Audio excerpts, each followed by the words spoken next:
So hello everyone, welcome to my channel. Welcome back to my channel. Actually, it's a long time, and in this session today, we are going to learn about the Kubernetes roadmap.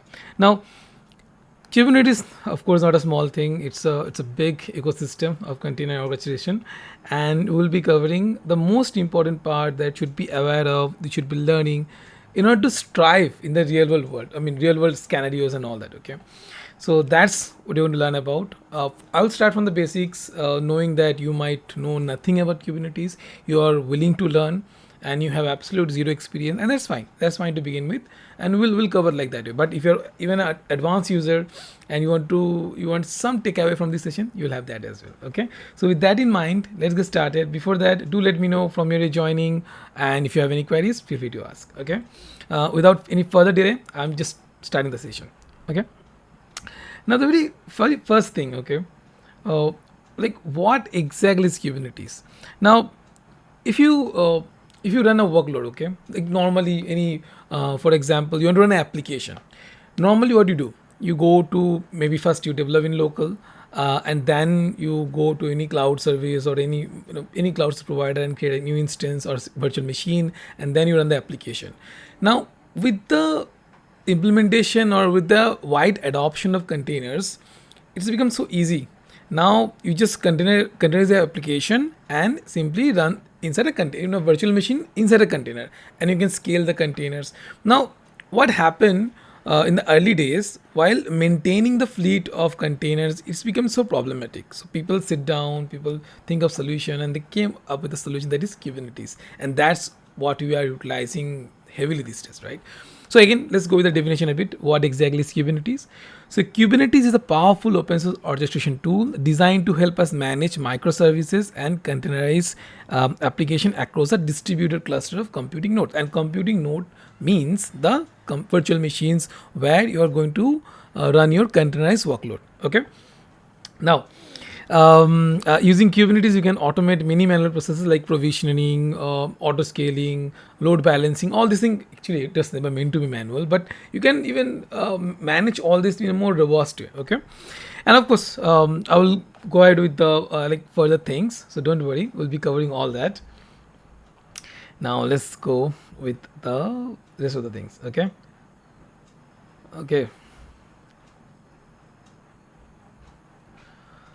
Now, what are the prerequisites? Like before even jumping into the Kubernetes, what are the things you should be learning about or should be aware of? Okay, let's start with the basic Linux command. Okay, so you cannot just like jump, like skip all the steps and directly jump to Kubernetes. You should be having at least, I will say, basic level of Linux. Like for example, how to say using the basic command like cp, move, executing, like say create a custom shell script and executing those shell script. All those are necessary. Okay? Without that, you cannot survive in the Kubernetes. Well, not any top, if any tools, any system tools, you'll be having difficulties if you don't know the basic Linux commands. Okay, then of course, basic containerization concepts like how to create the container image, how to optimize the image, and before even running it, you have to of course learn how to build it and how to run it, right?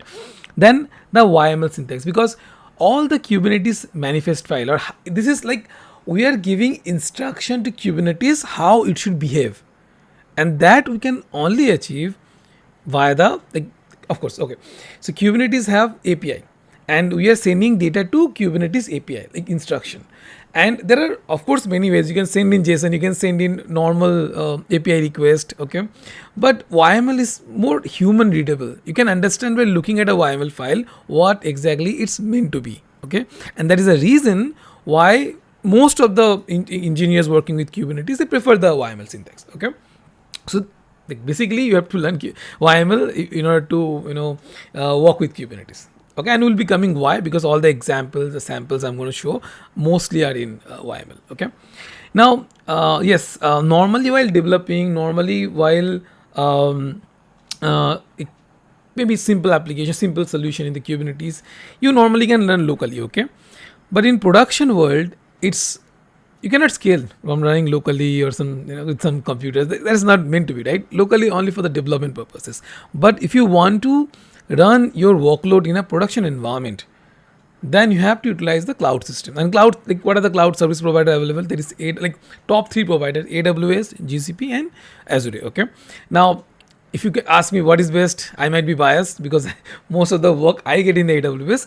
But it's like whatever the project comes to me, and if they say okay, we have some credits in say GCP, or maybe we have some certain requirements with the GCP or any cloud they want, I will go for that way. Of course, the team that I'm going to work with, that team's knowledge and experience, like many things matter. It's not like I like AWS system, I am very used to AWS, I'll go for AWS. No, it's based on the multiple requirement. We have to choose the cloud solution, but we have to in order to run in a production environment. So these things are prerequisites you should have in order to thrive in Kubernetes world, you can say. Okay. Now I will just cover a very basic level of history. I will not go very deep. The Kubernetes started in 2003-4 as Borg systems. Then it became Omega on 2013. Then 2014 Google introduced in as it has a kind of a rename name that is called Kubernetes. I mean, like from the Omega it became Kubernetes, and then 2015 is CNCF adapted this project Kubernetes, and Kubernetes 1.0 released. Okay, and then on 2015 Kubernetes go mainstream, people started adapting and people started experimenting. 2017 enterprise adoption and support came, and 2018, like the moment cloud service provider adapted it, it's just spread like many effort. Okay, so that's what happened. That's the basic. And now it's 2024. Many years back, it's like every enterprise, every small big companies are now running their workload in Kubernetes. Okay. By the way, when I'm going through all this, if you have any questions, you can always ask me in the chat section. So the rules are like this. Every section, for example, I'm explaining Kubernetes architecture. Then you can ask question related to the architecture, whatever you understand or don't understand, whatever it is, you just let me know. And at the end of explaining the architecture part, I will come. Okay. Now, let me see. Okay. Okay, so we will now talk about the Kubernetes architecture a bit. Okay, it's a roadmap. I will not go extreme deep because that will eliminate the purpose. But I want to cover every single thing that you should be learning, you should be aware of, in order to learn Kubernetes more properly. That's my goal. Okay.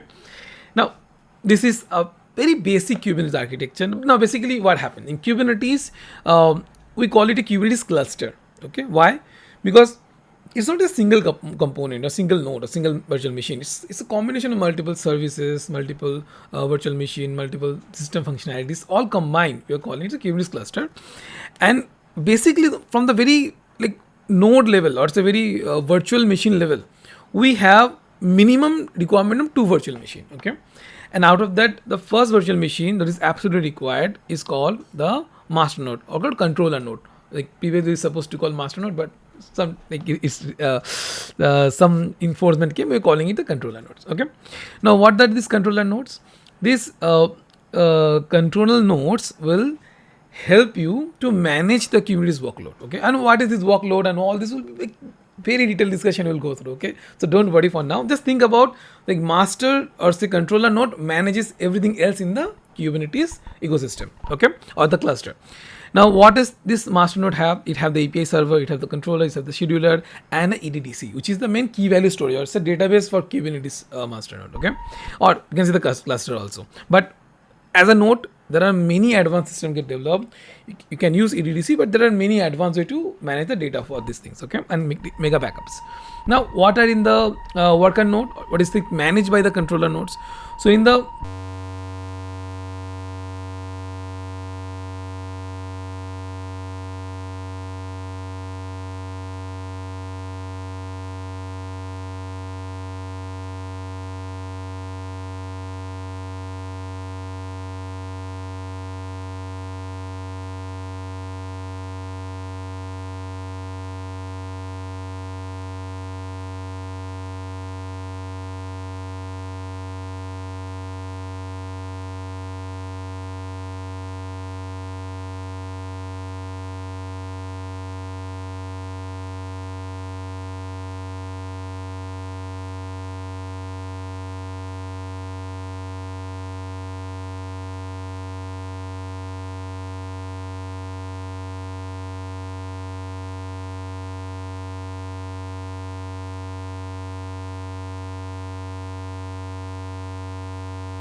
Now is it clear? I hope it's clear. Yeah, it's just changing.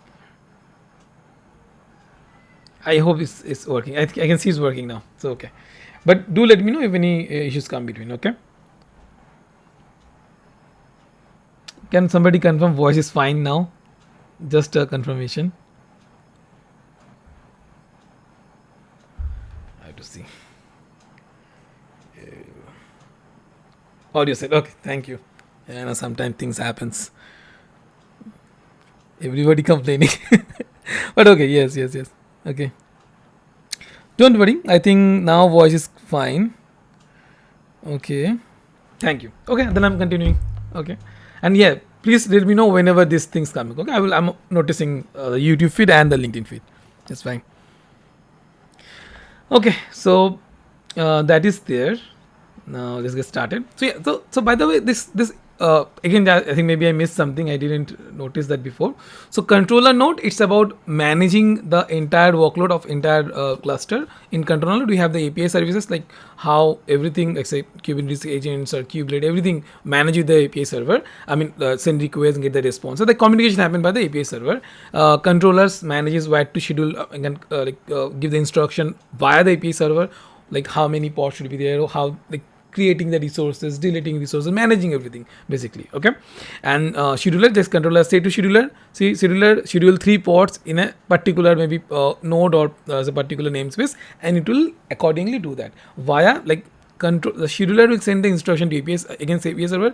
API server will let know the kubelet, and kubelet do the whatever like schedule is assigned to. Okay. And I will come to all the complexities, everything that you ever faced, and I will simplify that. Don't worry. And I'm going to architecture is also, I'm going very deep. So don't worry. Okay.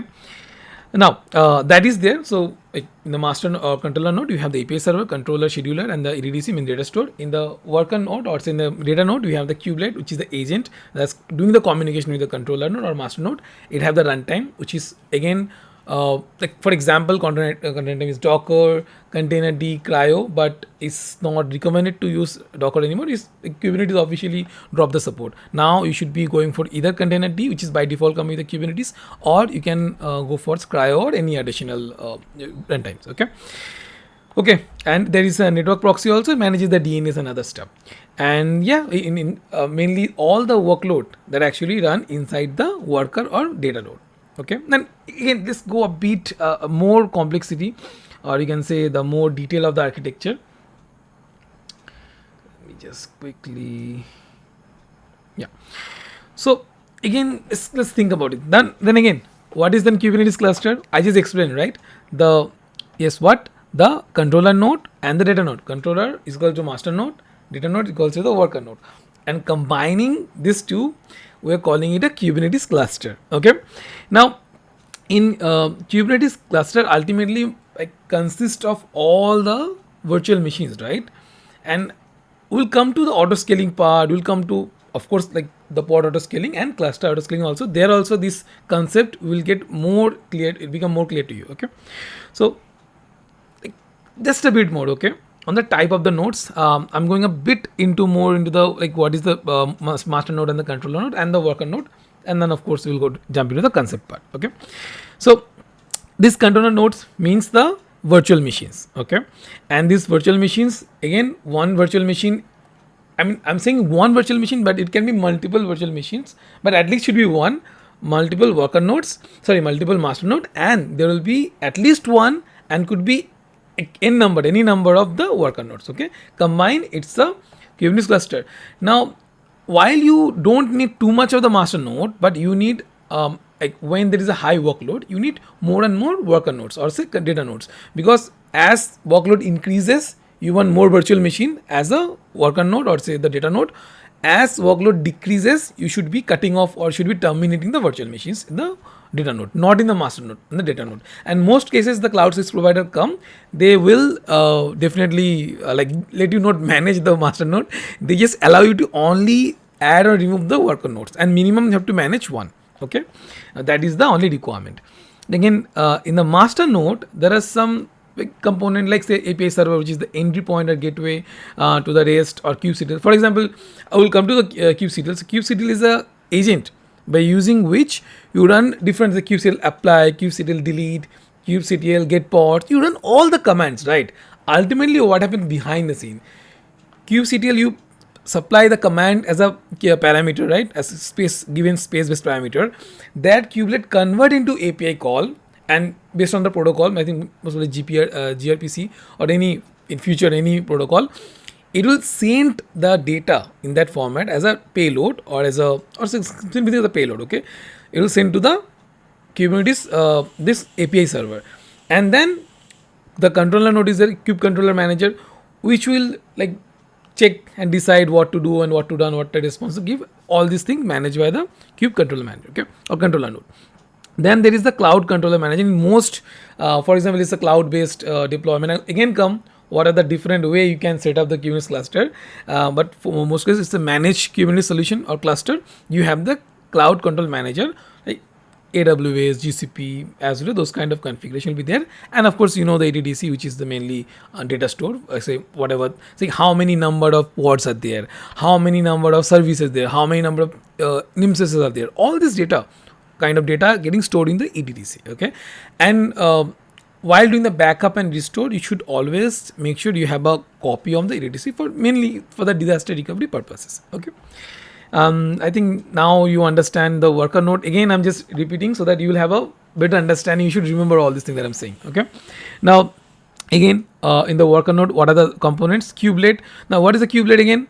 Kubelet is responsible for running the state of each node. For example, API server saying to the particular kubelet, you should run 5 pods. So kubelet make sure that a 5 pod is running. It's saying service or the service say a network, some configuration is pushed by to the kubelet. Kubelet make sure that configuration is working properly. All these things managing by the kubelet. Okay. Then the kube proxy, which is a proxy service for implementation that manages the IP translation and the routing part, which is basically the networking part, and container, which is this particular worker node has a container runtime. For example, it could be container D, it could be Cryo, it could be other say container runtime, and it will run the container. So all the container will run inside the particular container runtime. Okay, so that is there. Now this is all about the basic architecture, right? Okay. Now, by the way, as I said, each section as I go through, you will have the opportunity to ask question. So if you have any question on the architecture wise, feel free to go ahead. Then I will jump to the Kubernetes cluster setup. Okay. Okay. Let's see. There is. Okay.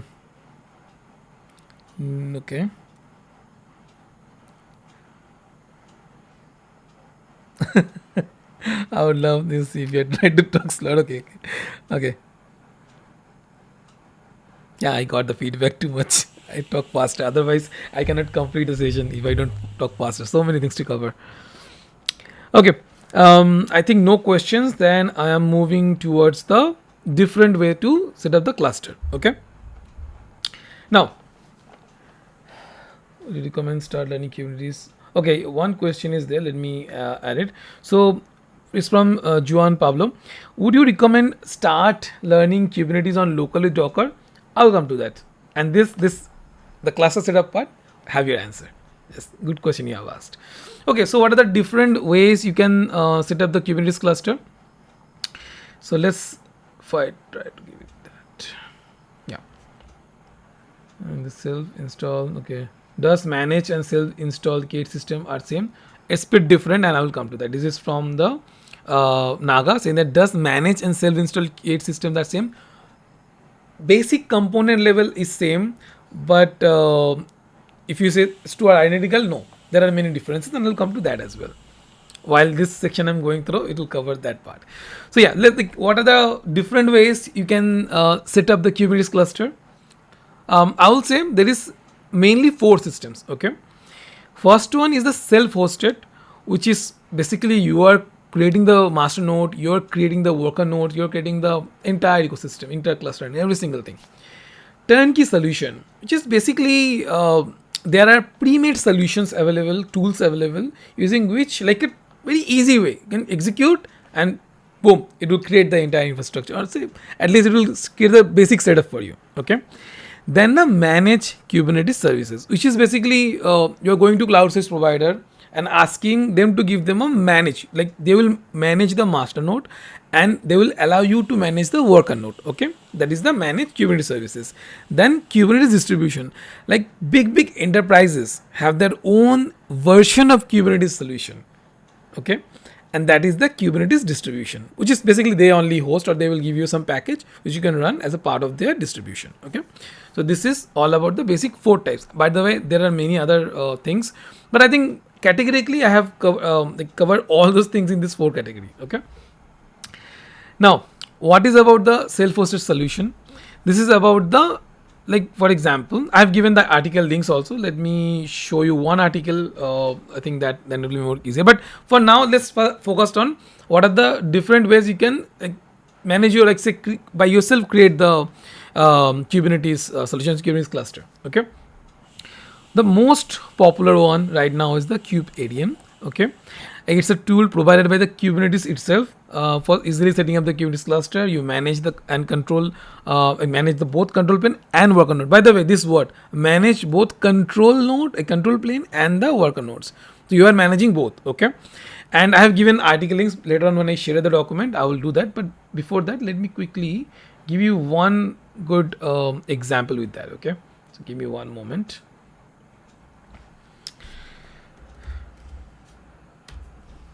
Okay, now one of my favorite person and creator created this particular article. Okay, and I want to share that with you guys, so I hope it's visible. So it's by Bibin Wilson, one of my favorite, maybe future I will meet with him someday, I don't know when. Okay, so let's come to this. Okay, for example, you're planning to create a Kubernetes cluster using Kubeadm, for example. What we'll do first, what is this tool? Again, it's a binary tool that you have to download or and you have to execute. Okay, basically, and you have some certain requirement of the each node. It has to have a 2 virtual CPU and 2 GB RAM. Okay, and of course, you should have a network access. Now, port requirements, you should have, like, these are the different ports. Inbound port 6443, then from 2379 to 2380, it is the server client API. 10250 Kubernetes API, 10251 that is Kube scheduler, and 10252 is Kube control manager. This should be enabled or open port. Okay, for the communication to happen. Then worker node, that is for the master node or control plane, and for the worker node, that is 10250 for the Kubernetes API, and 30,000 to 32,767 for the node port services. Okay, so this is and of course also mentioned again, this article I will share with the document, so don't worry. For now, you don't have to look forward, just follow the instruction in the screen. And like Kubeadmin, this part, first you clone the Kubeadmin scripts, and then you go down, like then in the enable IP tables bridge traffic on all the nodes, disable swap. Yeah, by the way, there is a good question. Like one time in an interview asked me, why do you need to disable the swap? I mean, disable the swap in the all the nodes. So that actually asked me 3 interviews. Okay, in the first interview I didn't able to answer that because by rule of thumb I just disabled it, but never thought of why I'm doing that. But then I researched it and I found out that ultimately what happened in a normal memory, or say normal memory cases, is very faster, or normal RAM very faster. Swap is kind of a virtual RAM using hard disks as a virtual RAM. Okay, so what happened? It's a lot slower, and the nodes, like ultimately different Kubernetes components, especially the Kubernetes controller, cannot guess is it why it's slow or is it's a virtual one. It cannot guess that part. Okay, it can guess, but it's very tricky and very problematic. Okay, so that's why, because of the performance issues and because of it's a pain, Kubernetes statically asks disable the swap. Okay, so that is the reason. I mean, the next interview, I think 2 interviews, I able to answer that part. So yes, that you should also face. Okay, here you can see it is the cryo runtime. It's not Docker, it's not containerd. I mean, we are using cryo instead of containerd. So cryo is also good. I mean, even Kubernetes is also suggesting this, just use the cryo. Okay. Okay. Yeah, just run all the scripts, like you see, basically installing all the cryo and all the basic, API like certificates, all this basic stuff is installing. Then install the CRI control, which is the cryo control, and then install the Kubeadm and and kubectl on all work. Like this is the common setup you should be doing. Okay, then update it and then install the Kubeadm. All these are the command to install it. Okay, and I think initially okay. I think the different in the step will be this part. Like run this script in only on the worker nodes to join to the master node. Okay, and I think then you have the particular like all the entire Kubernetes system up and running like this. You run the kubectl get po kube system, you will see all these things are running. I think this is the basic setup, and I think this article is good enough to get you started with setting up the Kubernetes cluster using the Kubeadm. Okay, and I think this is a good article that I thought I should be sharing on that. Okay, so and just like this article, I have given the link for different like tools. See, for Kubespray, there is a Kubespray, there is K0s. I mean, okay, by the way, let me explain what these tools are. Okay, so Kubespray is a community project, uses Ansible playbook to deploy and manage Kubernetes cluster, and I've given the article link. When I share the document, maybe tomorrow 10 a.m. we'll get it. Then there is K0, which is a lightweight single binary Kubernetes distribution that can be used for Kubernetes cluster with the minimal overhead. Okay, and there is microcredits, which is a lightweight single node Kubernetes solution for local development by the Canonical or Ubuntu. And there is K3s, which is a lightweight Kubernetes distribution optimized for the edge and IoT devices, like smaller devices. It's get utilized. Okay, and it is by the Rancho Labs. Now all these things I will share. So don't worry, you don't have to look forward right now. Or you can, if you have curiosity, of course, you can go ahead and check for this. Okay, let's go. Yeah. And this was the self-hosted solution. Then next is the turnkey or minimum effort solution. What are those? Like Minikube, you install your local system and run it. Okay, is that simple. Then kind in the sense Kubernetes in Docker. Okay, again it's a tool that is like you can run local Kubernetes cluster. Like all these tools actually are most cases your local Kubernetes. Like you install the software, download it, and there is some certain commands you run or follow the UI instruction, and you will very quickly have the Kubernetes mini Kubernetes version working there. Okay, like to test, to experiment. These are the things. Even I have the Minikube installed. Kind I try long back. Minikube I have recently installed. I'm working that Docker desktop Kubernetes also. I think using few days back. Vegan Kubernetes I didn't try it, but that's the solution there. I have given the link also. Okay. Now these are about the turnkey or minimum effort, which is like download it and run few commands or follow instruction. You have a solution there. Okay. Then you have the manage Kubernetes services. What are those? AWS Elastic Kubernetes Service, which is the EKS. Then there is Google Kubernetes Engine, GKE. Then Azure Kubernetes Service, AKS. Then there is IBM Cloud Service. Then there is Oracle Kubernetes Engine. By the way, these are the few I have mentioned, which is the top managed Kubernetes services. But there are many other services provided available who give service. I am not aware of them. Or aware about most of them, but these are like I work day and night in the EKS. Like last year I work on the GK, very minor work, but I did. Azure I'm yet to touch. I didn't get the opportunity to try it. Okay, so let's see. By the way, this is the managed Kubernetes solution. And I think fourth point I forgot to change the title, but this is about the distribution part, okay, which is the Kubernetes distribution, like OpenShift, which is the enterprise Kubernetes platform by Red Hat. Then Tanzu, which is VMware Enterprise Get Kubernetes distribution, part of the Tanzu suite. Then there is Charm Kubernetes, which is the Canonicals, which is the parent of Ubuntu Kubernetes distribution that provides the complete, not parent, we'll say managed by Canonical, but anyway, Canonical Kubernetes distribution that provides a complete production grade solution on Ubuntu. Okay, so this is all about it. If any question, I will definitely answer quickly. From him on this saying, how does a PBC get attached to a pod? See, for PBC, I will come to PBC, so don't worry, I'm very great at depth, but kind of a way, PBC is the person's volume claim, right? There should be a driver, which is maybe default driver or additional driver, which is CRI, which is container runtime interface. There it has to attach, and there are different driver need to be installed, as a plugin needs to be installed, and that will come. But there has to be there. Then and you have to make sure the pod has the definition how it should. I mean, by default, ultimately the volume you map, that additional information you have to supply, like which PVC has to use as a volume, and that will work. Again, I will come to very details when I talk about the detailed this volume part. Then I will discuss. Okay. And since no question, I am jumping to Kubernetes. I am fast because I have to be. Otherwise, I cannot manage or I cannot cover every single thing. Okay. And by the way, this is not going through each and every topic as in depth, but this is more of a kind of roadmap. Okay. So that's the reason I'm being very fast. Okay. Let's see. Is there any link to create Kubernetes Docker? And okay, I know Docker stopped supporting from. I think I have, but I will give it later on. Okay. Hi Sandeep, controller component different node in multi-node cluster, but still we call it master node. Yeah, that's true. Okay, I think yes, fine. Now we are going to jump into the main part. I will say you guys are probably waiting for this one and not the other stuff, but I hope you guys get understanding or view of the other stuff. That's the main architecture part, Kubernetes node setup, different ways to set up Kubernetes. All these things are equally important. Okay, so you should take a note of that. Anyway, this node I'm going to share tomorrow, so don't worry.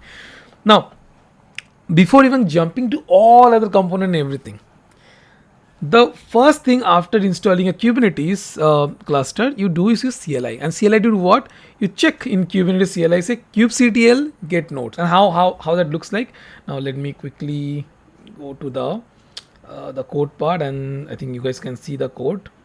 So first thing, let's just clear the screen. We run after installing the setup. We simply run this. I hope you guys can see the screen. Okay, kubectl get nodes.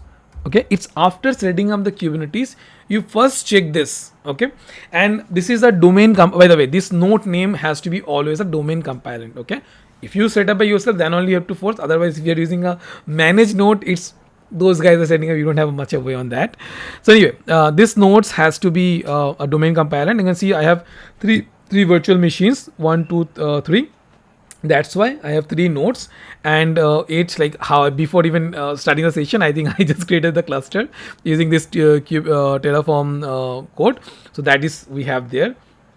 So yeah, this is the Terraform code. Anyway, the repo also I'll share, and I will add tons of information there. So don't worry before pushing tomorrow. So this is like this kubectl command is the very first thing you should use before doing anything else. Okay, that's why you have to learn a bit about the kubectl command first before going to any other concept. Okay, now again let's jump back to the information part here. So yeah, let me quickly, yeah, this is the one. Now if you come here and see kubectl, what is kubectl command? Kubectl command is a command line tool that interacts with the kube API server. Let me repeat again what I'm saying. So this kubectl command is a command line tool that interact with the kube API server and send commands to the master node. Each command is converted into a API call. This is important. So you think you are running some command, but of course you are running some commands. Kubectl, it's a client, and Kubernetes master is a server node. Okay, think that way, it will make things very easy. Okay, so client kubectl sending request to the master or server, that is Kubernetes master API server, and it's getting responses. For example, you are running something, it's a success, you say okay, created, or maybe you don't see any error, and if you have some error, it will say some error. Okay, so that is the basically request and response. Go ahead. Okay, and there are many commands are there. I'm saying so many commands are there, but the most commands I think you guys are basically use is that like when you check the node, for example, kubectl get nodes, I see the nodes. Kubectl top node, you see if you have matrix server installed, then you see what is the usage of each node. Then for example, you have a manifest file, and I will come to the manifest file for each components. Then you have to apply using kubectl apply. Then if you want to remove some resource, for example, you have created via that manifest file, then you run kubectl delete, then the manifest file link or file content, and that will remove it. Then kubectl get services to list services. Then I will come to again all the component what I'm talking about. Then kubectl get pods to see the pods, kubectl deployments, the deployments, kubectl get SBC for service, then SA for service accounts, like many different component type you also have. You can use the kubectl command to get those things. Okay, that's the gist of it. So you're basically your interaction with the Kubernetes starting with this particular kubectl command. So this is important also. Okay, again, but the question you might have and you should have is the kubectl only command that you can interact with the Kubernetes? Then absolutely no. You have many awesome tools. Even I get to know about say K9s, for example. A few days back, I think one of my follower and friend like commented that. I said, wow, I didn't know about the K9s existed, and it's so cool thing. So that's why it's important to be more open to learning and search about it, like kubectl alternative, and you'll see lot of these kind of solutions. And I like the K9s, which is the terminal based UI. Very easy, very intuitive tool for managing, because for Kubernetes kubectl commands sometimes honestly I forgot, because I'm working in so many projects, so many other things also, right? But K9s is very easy to moving around. Okay, then we have the kubectx or kubens. What is that? So while working with production setup, there will be many Kubernetes cluster. Like for example, I at a time work with maybe 5 to 10 clients, or maybe 5 to 10 projects. The client will be wrong thing to say. It's not wrong, but I also not say like that. Let's say I'm working in many projects. For example, 5-6 projects. Okay, then I have to move around all the different clusters and do run some workload, delete something, adjust, manage, and all that. Right? It become easy because in order to control all the particular Kubernetes cluster, I have to set the context in my local.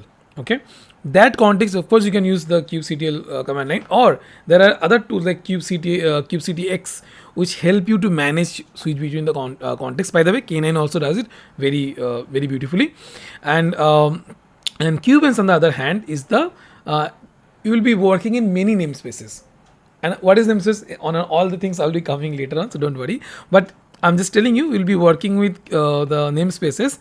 Then Kubens come very handy when you switch between different namespaces. Very easily you can manage that. Okay, and then you have the lens. Again, I'm lens something that I also not aware of. I think only 3-4 days back only, even before, like after completing the slide, I get to know about the tool. Okay, so that is the lens, a Kubernetes ID for managing cluster visually, and open the lens tool and you have the better UI to manage all that. Okay, so that is also a good tool you have. Now these are the tools that you have other than the kubectl, and you should know about this. Okay, because sometimes you find kubectl command a bit overwhelming, because if you're working with multiple projects, not only Kubernetes, but maybe Ansible, maybe other programming and this and that stuff, so you forget things, it will be very good to utilize. Now, any question for this? Because I'm going to jump into the more complicated stuff. So before that, I want to see that you guys send some projects. Man, I do give. Recently I hired, I think 3-4 guys, right? So you should be there, Mahesh. Okay. Okay. Let's see any questions. I think is better. Okay, one question from Daniel. Daniel is my good friend. Is that for EKS, you think is better for the deployment on EC2 or Fargate? I will say based on the workload. For example, your workload is 24/7. For example, you have 24/7 request coming. You are sending the responses. Like you have an application that has to be available 24/7. Then you should run on the EC2, and you can have a cost saving, like say savings plan, maybe reservation, or maybe spot instances even, to reduce the cost. But if your workload, like maybe office time, you want to use that, or maybe not that much of a usage, very low usage, sometimes it's okay, it automatically going offline, not okay, but say it's not that workload specific, not so high workload, then you can manage that with the other that Fargate stuff. Okay, so this is the main difference. If your workload is too much, it's 20/7, always EC2. If it's intermittent, like sometime getting used, sometime not that much getting used, then go for the Fargate. Okay.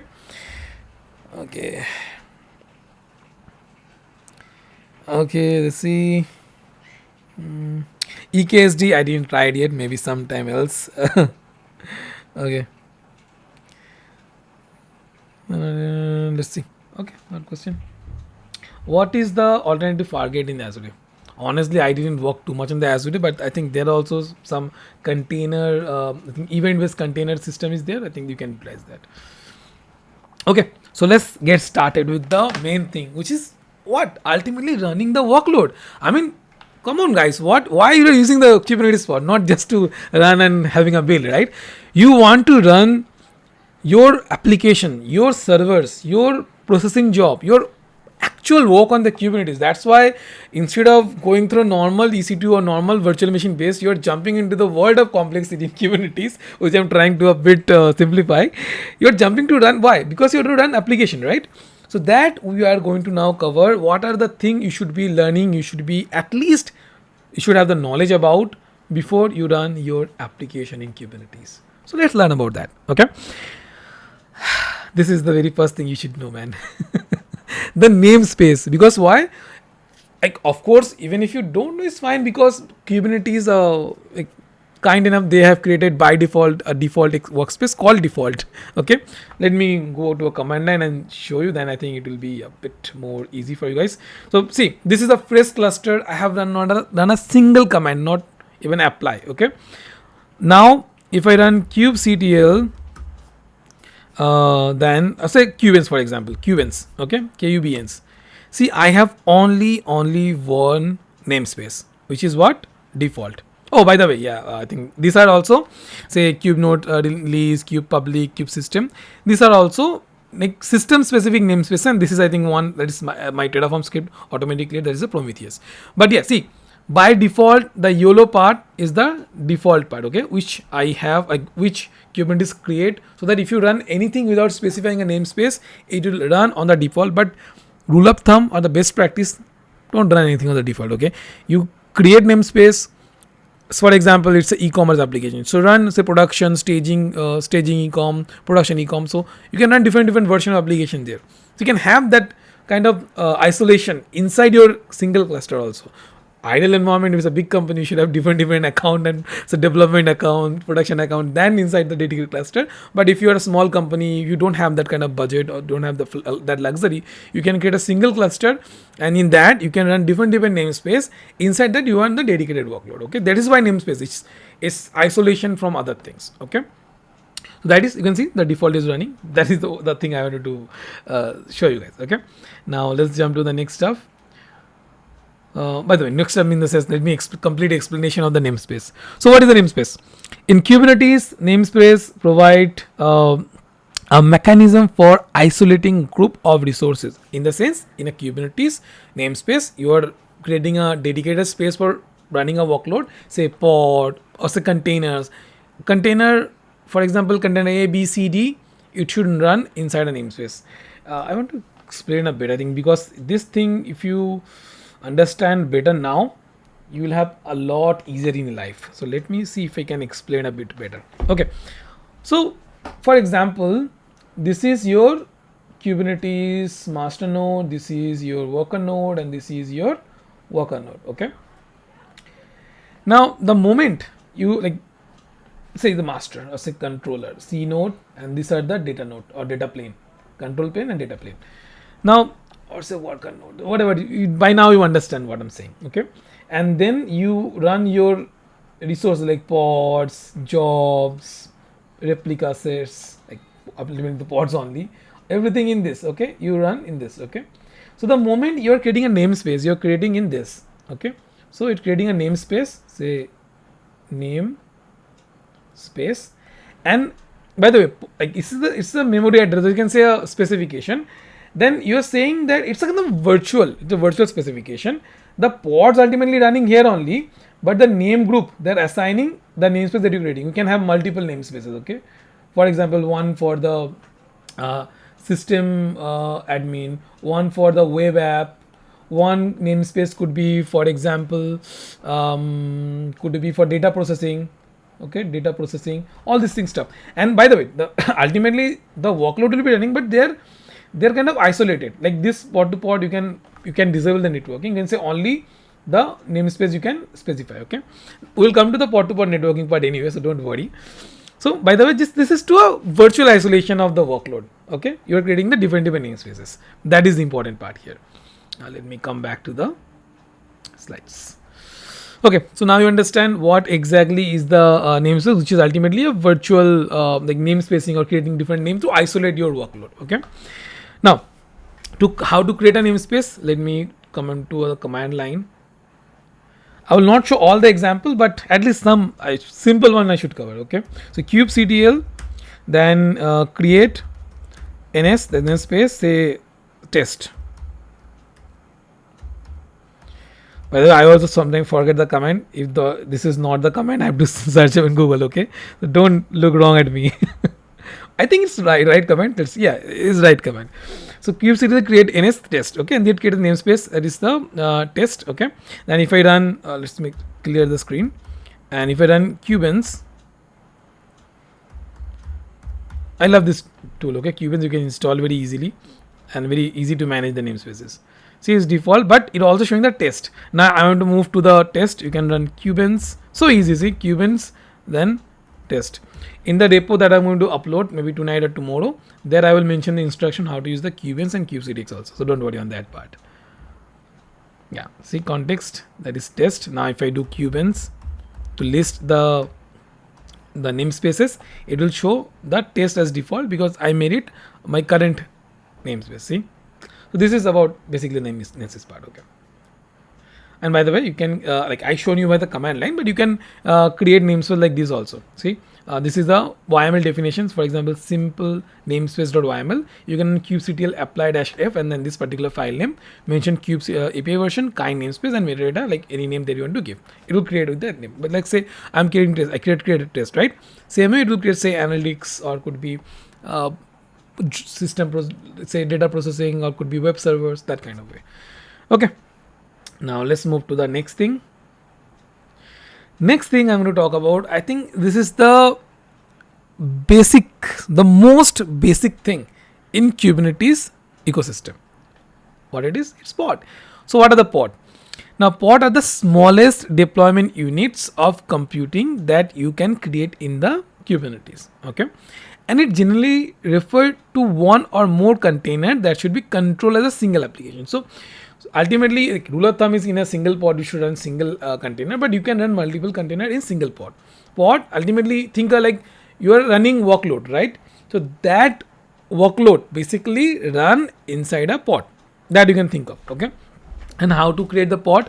You can say the API version, then kind, which is pod, namespace like which namespace you should run, then metadata name of the pod, spec in the containers. You can say what are the containers that you want to run. For example, you want to run Nginx, so you can mention name Nginx, and you can give the image full URL, or suppose you are using Docker host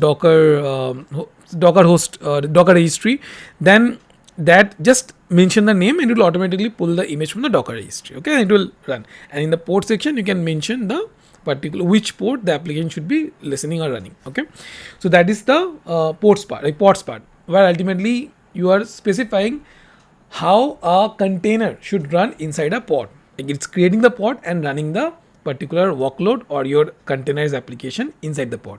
That is the pod definition. Okay, so this is the pod, the very basic unit of Kubernetes. Then, for example, like one thing is that in Kubernetes, I will come to that in more depth while I cover the networking part. But in Kubernetes, they cannot guarantee the survival part. This pod can die anytime for any reason. Could be your pod getting the application you're running is utilizing too much of the resources. Then Kubernetes will kick it out, evict it, or it will say different kind of like say it's maybe it's failing to start off, or maybe it's running, then some error happen, it stopped the the particular application, then the pod will die. Okay, based on the pod policy that you mentioned, but most cases it will die and it will create a new pod. So Kubernetes doesn't guarantee the longevity of the pods. You can mention the policies and all, but in general you can think pod can die, pod can get killed, and new pod can be created. Okay, now in order to make sure that the application that you're running should have minimum running of the pod, you should never run a single pod, like not never run a single pod. Okay, you should run a replica set. Okay. Now what is a replica set? Now you can see, I don't know if you can see this bigger screen, but I will show in the coding also, so don't worry. A replica set is an API, like the definition part, let me cover a bit. A replica set is an API object that ensures a specified number of pod replicas are maintained. Replica means same copy of a single pod. For example, we are running an Nginx pod, okay? So that Nginx pod, same copy we are running multiple copies. It could be maybe due to manage the workload, to reduce the workload, or to load balance the workload.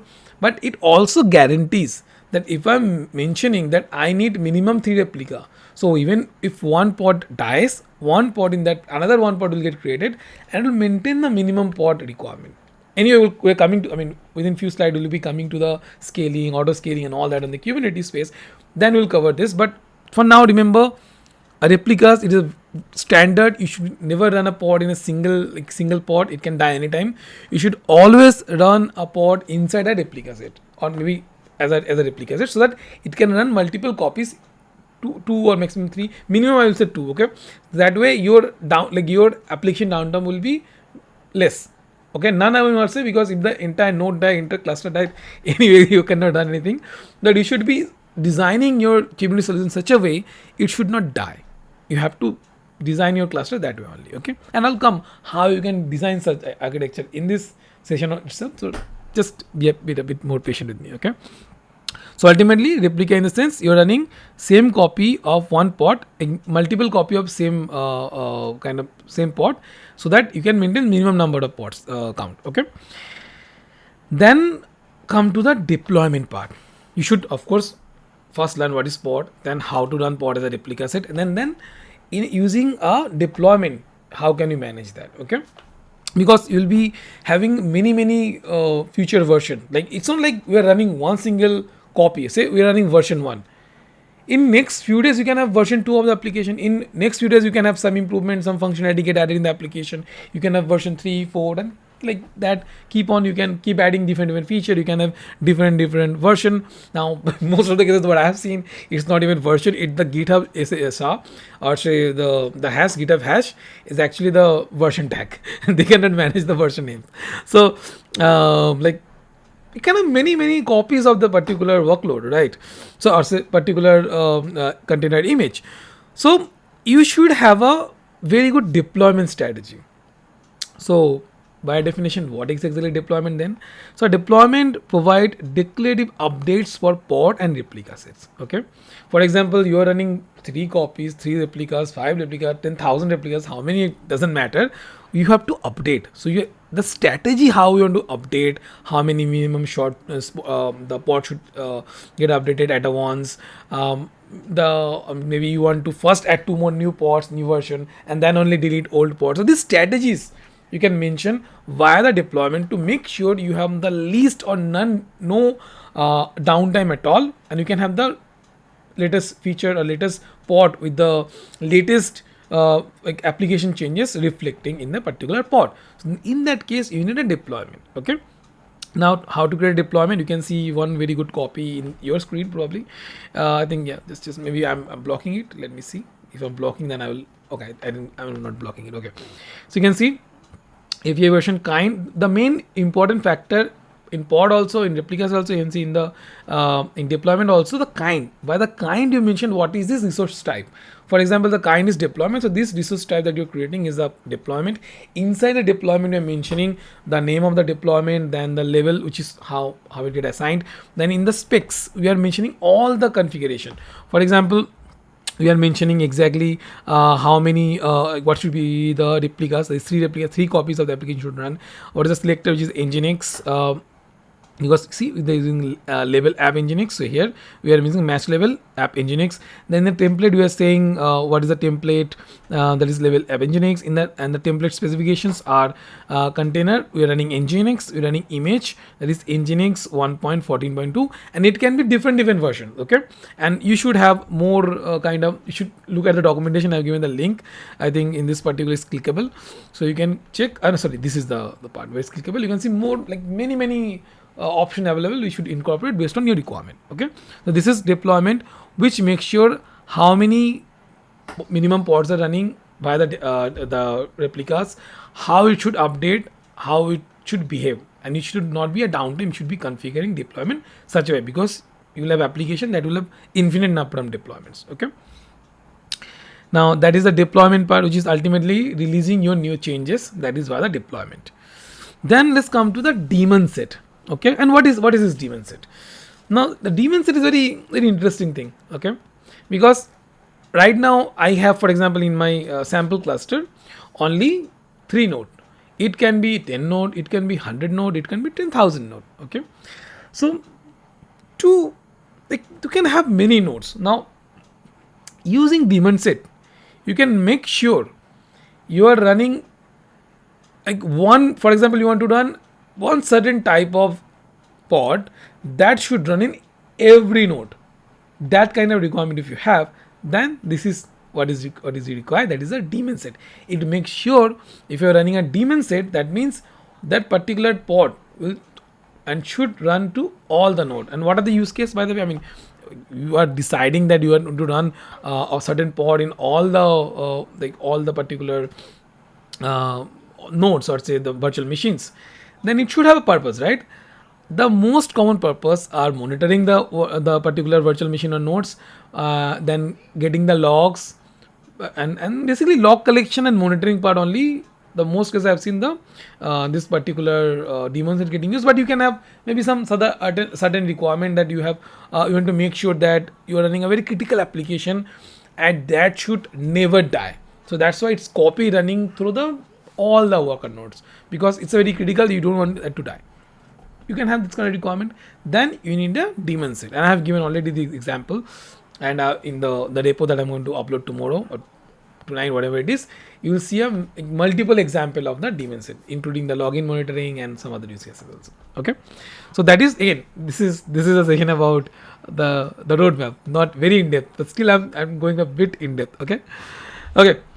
Then we have the stateful set. Wow, we have the daemon set and now the stateful set. But stateful set is actually different from the daemon set, and of course is not about the replica set. Okay, so what is the stateful set then? Stateful set in Kubernetes API object used to manage the stateful applications, ensuring that the pods are uniquely identified and maintain the same network identity and storage even after rescheduling.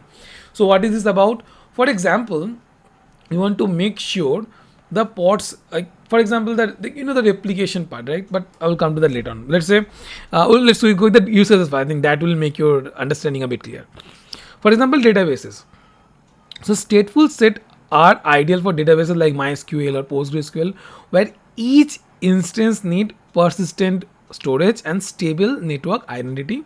Example, deploying a MySQL cluster, which each pod retains, each pod is in own percentage volumes. Like you're running copy of say kind of a replica set, but it makes it each one running their own separate volume, and like the moment they restart, the pod restart, it should connect to the particular volume or say data store that is previously connected to. Those kind of requirement if you have, then you should be utilizing a stateful set, which is maintaining which pod connect to what. Even if restart or rejoins, it's connect to the same particular volume that it was previously connected to. Then you should be utilizing the stateful set. Okay. Now this is about the stateful set. By the way, this is like first example I've given the database. You can have the distributed system. You can have persistent storage. Those kind of are very good use cases for the stateful set. Okay. Even the example I'm going to push that is about in MySQL, how to create the MySQL. I think I have covered the MongoDB also, MongoDB community version, that replica set as well. So you can see that those two are very good examples. Okay. So we are done with the stateful set as well.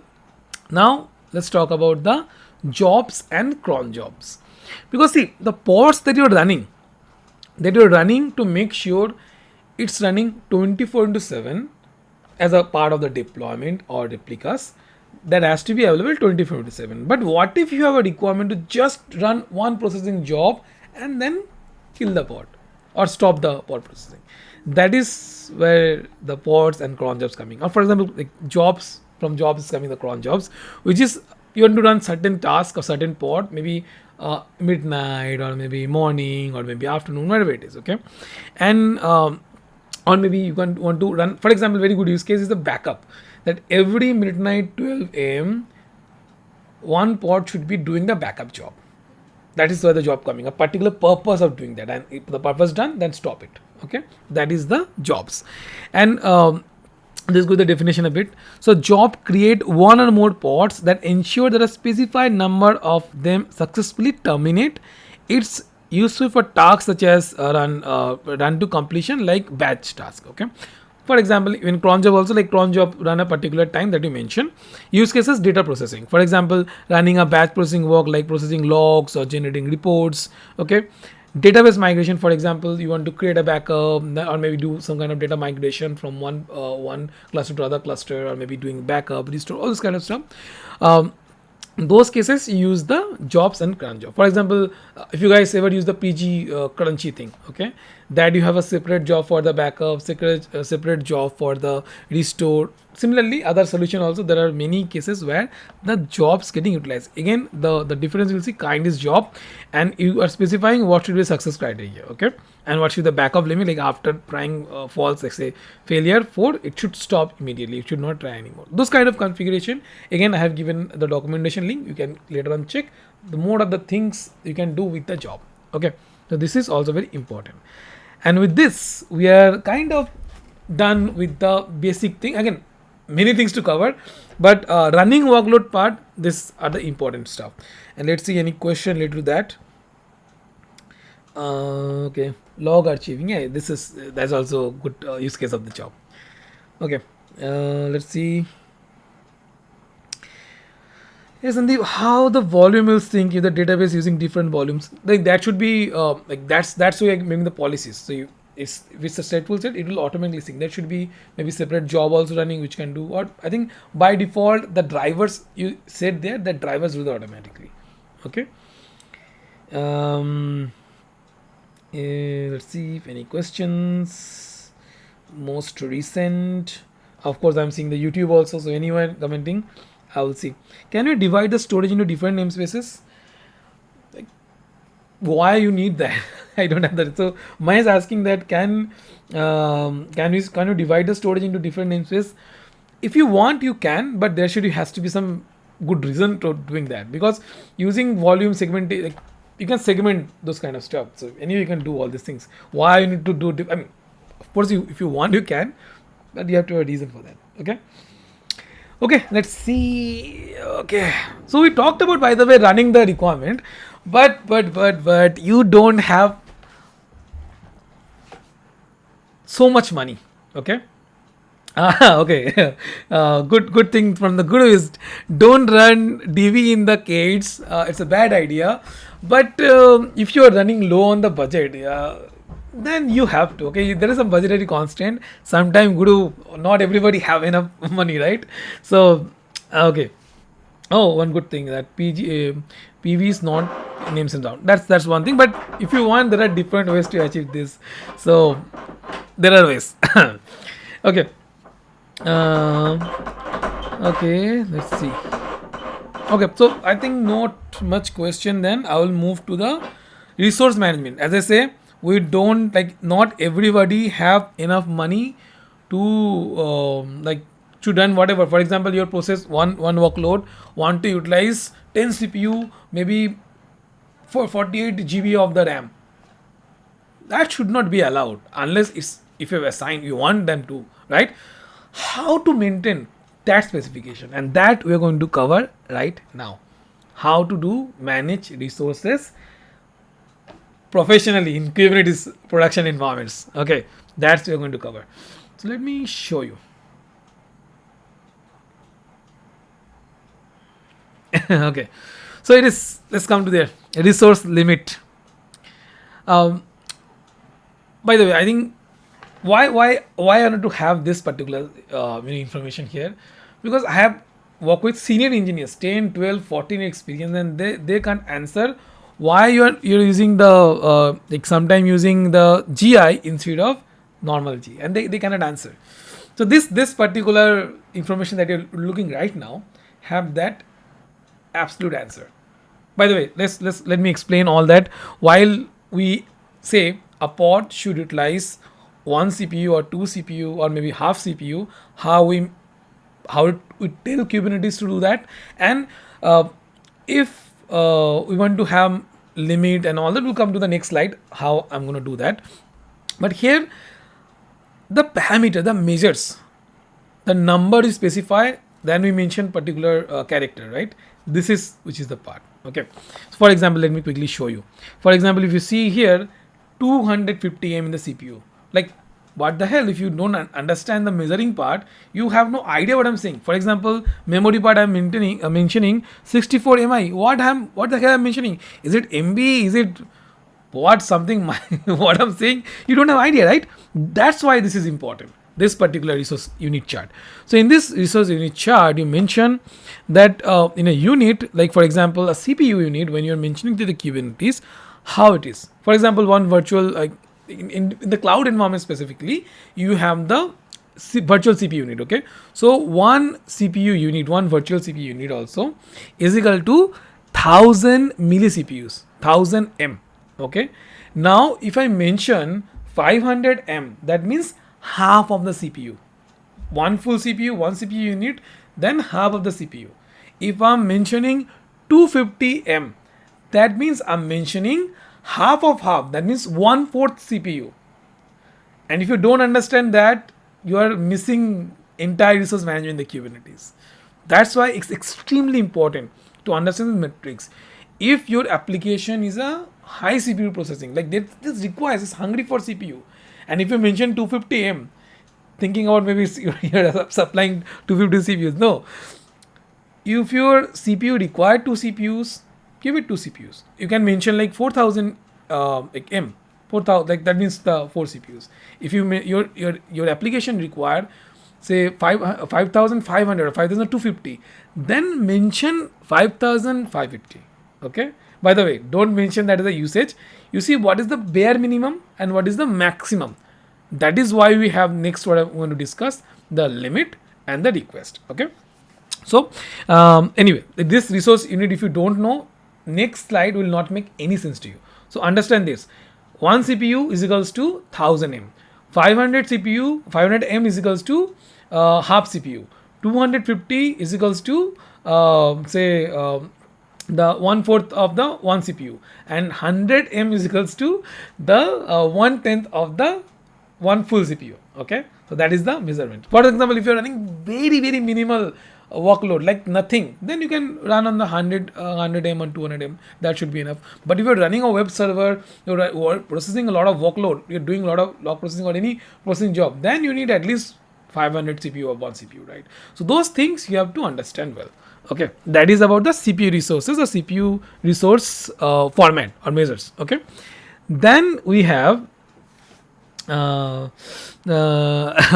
then we have the memory resources, and how we measure the memory resources. For that we have like there's many keyword. I'm going one by one. Okay, so if we mention KI, that means the kilobyte. If we mention the MI, that means the maybe byte. Then if we mention GI, that means the GB byte.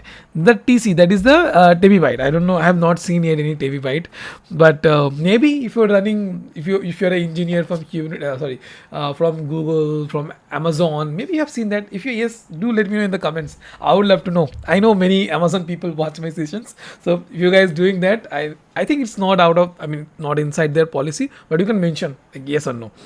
Okay. Then there is petabyte, then the exabyte. Okay, and you can also mention the decimal units. For example, given also support the SI units for memory power of 10, which is K, that is the kilobyte. Kilobyte. M for normal megabyte, G for gigabyte, T for terabyte, and P for petabyte. Like normal how I mentioned. So now you understand MI is different from the normal M. If I'm mentioning say MI, that means have a one MI is equals to 1,40,576 bytes. If I'm mentioning the same, just not MI but M, that means its megabyte is equals to 1 or 10. By the way, that means 10 lakh 70. Okay, let me come. 1 lakh. So it's, yeah, I'm fine then. So it's 10 lakh bytes. So see, like, first have the chart there, okay, and then do the, like, before assigning that, you make sure, okay, that will be easy. So mi is different from the gi is different from the gigabyte. Okay, so this comparison you have to see, you have to run application, see this usage pattern, how much is basically taking and how much it's maximum taking for certain tasks, and then in the specification you mention that you can utilize monitoring tools, logging tools to achieve this, which is fine. But in production model, before hitting the production workload, you should set those limit in order to save the money and the budget. Okay, now I think I mentioned about the all the measurement things. Now understand about the setting of the resource request and limits. So what is the resource request and limits? Okay, these are used to control the CPU and memory resources that a pod can utilize. Okay, now a request specify amount of resources a container is guaranteed to have. For example, I am running a pod that required minimum of half a CPU, also 500 M. That means the moment I run the pod, it is assigned to the particular pod. Okay. Then, for example, you have the limit. Now, if you are mentioning you pod have a 2 CPU limit, that doesn't mean that the moment the pod starting will have 2 CPU assigned to it, or it is allowed, like it's starting with that. No, it can, for example, some high workload coming and the pod have a requirement of more CPU, then Kubernetes will grant that. Okay, because it limit is set like that. The limit is 2 CPU. So if there more requests coming to pod and pods processing more data, more request, then it can ask for more CPU. Okay, but the moment it reach 2 CPU, then Kubernetes will not add any more CPU. Okay, same goes for the memory also. And if you see the example I'm showing above, there, for example, I'm running a pod, a simple pod, I'm running some sample container, it's Nginx pod, it's coming request, it's request. The moment the pod start, it have the 64 MB as memory and CPU, that is a like 1/4, that's 250 means 1/4 of the main CPU or 1 CPU. So it's like 1/4 of the 1 CPU. Okay, so that means it's have that, but it also have a section called limit. In the limit, for example, this particular Nginx pod require more memory or more CPU. CPU wise, it can go to half CPU. It cannot have more than 500. And memory wise, it can have up to 128 MB, not MI, not more than that. Okay, so that part you can mention in the pod, so that if you are, what is the main reason, if you ask me, if you are running very critical workload and if you are running non-critical workload, you want more resources reserved for the critical workload, and for non-critical you're stopping, like this is the thing, maximum limit assigned to you. Before, after that, go to hell, honestly. Like you don't care. So by the way, don't care is a bad word, but you should have monitoring in the place, logging the place to monitor all that thing, all the stuff, and optimize that. Like Kubernetes is not a single day job. You just create a cluster, run some workload, it's done. No, it's not like that. You should be constantly monitoring. That's why you have a separate job as Kubernetes engineer, Kubernetes administrator, who is doing that job dedicatedly, right? Sometimes as a DevOps engineer, we do all, unfortunately, fortunately, but okay. By the way, that is about the setting resource limit and resource request and limit for the pod. What if I told you you can achieve this in a namespace level as well? How? So there is a thing called assigning quotas to namespaces. How can you do that? And we call it the kind request quota. Okay, resource quota. So resource quotas are a way to limit total amount of memory and CPU resources that can be used by all pod in a namespace. So for example, it's a non-critical namespace you're running, some non-critical workload you're running, you want to limit that particular namespace. Like we don't want too much of the pods or things. So you can mention what are the limit of pod that it can run, what are the limited memory, for example 2 GI, or how many total CPU this particular namespace running workload, I mean whatever workload running in the namespace can have. That you can mention via the resource quota. Okay. Any questions so far for the resource quota? I think this is a very important topic. Okay, so I would love to see any question come. I will definitely answer. Okay, let's see. Let me see. So many questions coming. So good thing. People are interested. Okay. If you're on YouTube also, make sure you ask the question. I don't want like why LinkedIn people are winning. So many questions in LinkedIn and in YouTube not much. Okay. To limit, hi Sandeep, the volume that I think I will answer when I covered the one. So Mahesh asking to limit production and dev access. Yes, based on the namespace you can do. But honestly speaking, if it's a good company, it's a big company, it have the enough budget. It's better to utilize separate say the dev workload or dev all the testing and all you do in a separate Kubernetes cluster. For production you do in a separate cluster. Okay, that's the good best practice I'll say. And so far so I've worked with so many companies, they're doing that only. So you have separate AWS account to manage the dev and all the testing QA, and you have separate for production. No many people do crazy experiment there, including me. Okay, so hi Sandeep, can you share the reference doc we are discussing in the session? Yes, I never, I stop. I mean, I shared every single thing every time. Okay, so you can expect that tomorrow. Okay, in the morning around 10 a.m. or maybe 10:30. Okay, then we have from Sujit, say hello Sandeep. With your experience in serverless, how long Kubernetes can survive? Because there are a lot of changes in the technology world. See, in Kubernetes also there are serverless Kubernetes solutions available. But again, ultimately coming to that resource problem, like it's not running all the time. If it's running all the time, you see at the end of the month when you check the cost, it's the cost going above and beyond the cost that if you have run the Kubernetes cluster using EC2, it would have been a lot cheaper. But since it's running every single time, all the time, so the cost going up. So it's based on that only. If it's serverless, it's less used, it will be very way cheaper. But if it's utilizing, if it's like all the time 24/7 getting utilized, you'll see a much more bigger bill. That is the difference. Okay. And how long Kubernetes can survive? Because oh, you are saying okay in the serverless world, Kubernetes survive or not? I think okay. I think I got the question wrong. Sorry for that. Okay, Sujit. So you're saying Kubernetes world, I mean serverless world, Kubernetes survive, but you should not think versus. It's not against. It's actually kind of helping each other. So Kubernetes also, as I said, there are many serverless solutions available based on Kubernetes. In serverless, whatever solution you have, including the container one, there are so many limitations. Now, maybe in the future, next 2-3 years also will be there. I don't know the beyond 5 years, but at least up to 5 years, there will be challenges. If you want to manage a kind of a custom solution with so much resources, for example, I will give example of the GPU processing. In GPU processing, you see what serverless doing now, not able to do much. You're still preferring some EC2 or say physical resource based kind of solution where you are running a pod behind, I mean, using that GPU, you're assigning that, and you're running the workload, do processing, maybe training and all the stuff. Serverless is still not that advanced or that capable yet.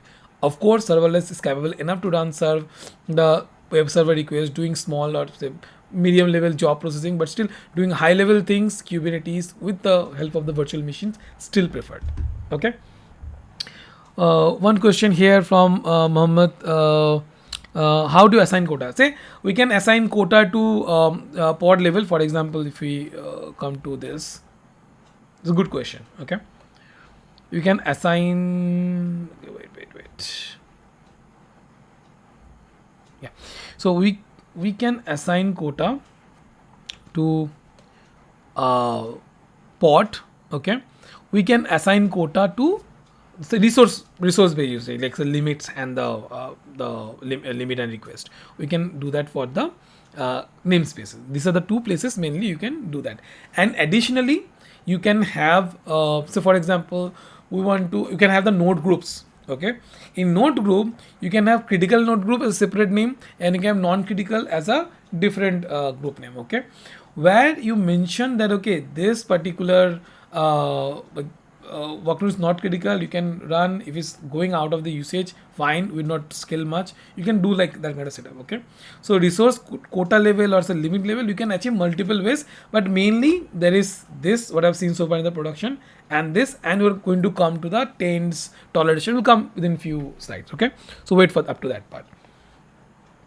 Either way, yeah, we do for the deployment. Okay, not for replicaset also we can do. I mean, any resource that you run, you can do that. Okay, if you're thinking about the deployment versus replica, I think both the cases you can do. But mainly we do for the deployment where you give the pod definition. There we mention the limits and all. Okay. Okay. Now more interesting part are coming. So let's jump to that part, which is the autoscaling. Okay.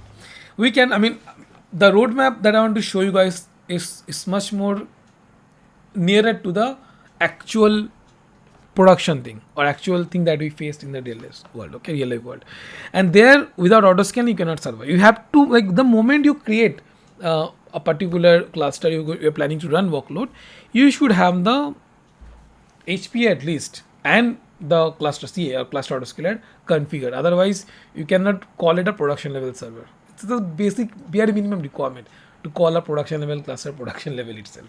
Okay, so let's talk about the horizontal pod autoscaler, what it is. Okay, what is HPA or horizontal pod autoscaler? Now HPA automatically adjusts the number of pod replicas. What are the replica? Running same copy, a fixed count, or maybe, like, as I told when it's in the deployment, we are giving fixed count, right? But HPA, we are not running fixed count. We are saying we need minimum this. Right now run, say we are running, for example, minimum run 2 now or 3 now. It can go minimum to 2, which is the minimum part, or maybe set minimum as 2, but right now we want 3 to run, and maximum it can go to 10, 20 or maybe 1000. So that minimum default or current or say kind of, you can call it default, what do you want to call it? I think it's desired, sorry, minimum, desired, what you want to run right now, and maximum, which it can maximum reach to. That configuration you can mention in this HPA. Okay, so again, what is HPA? It's becoming more clear, right? So in HPA automatically adjusts the number of pod replicas, number of pod that you're running in a deployment, replica set, and a stateful set, or any other pod controller based on observed CPU utilization or matrices, or say memory, or maybe there are many different ways, maybe number of active connection or workload.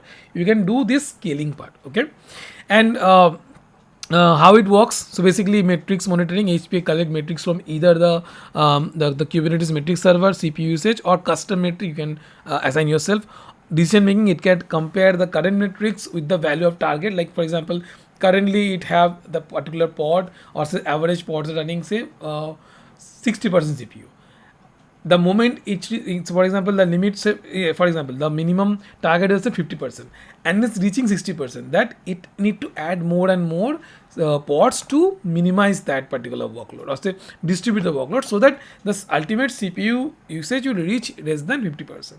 Right, that thing you can achieve with the help of the HPA. So it will scale based on, if you, like, say, if you averagely your all the, like, pods are no longer able to serve, or for example, it need, before even no longer come to that bad state, not able to serve the request, proactively do the scaling and make sure that you have enough pod in the place to serve the workload or whatever the thing that you want to achieve.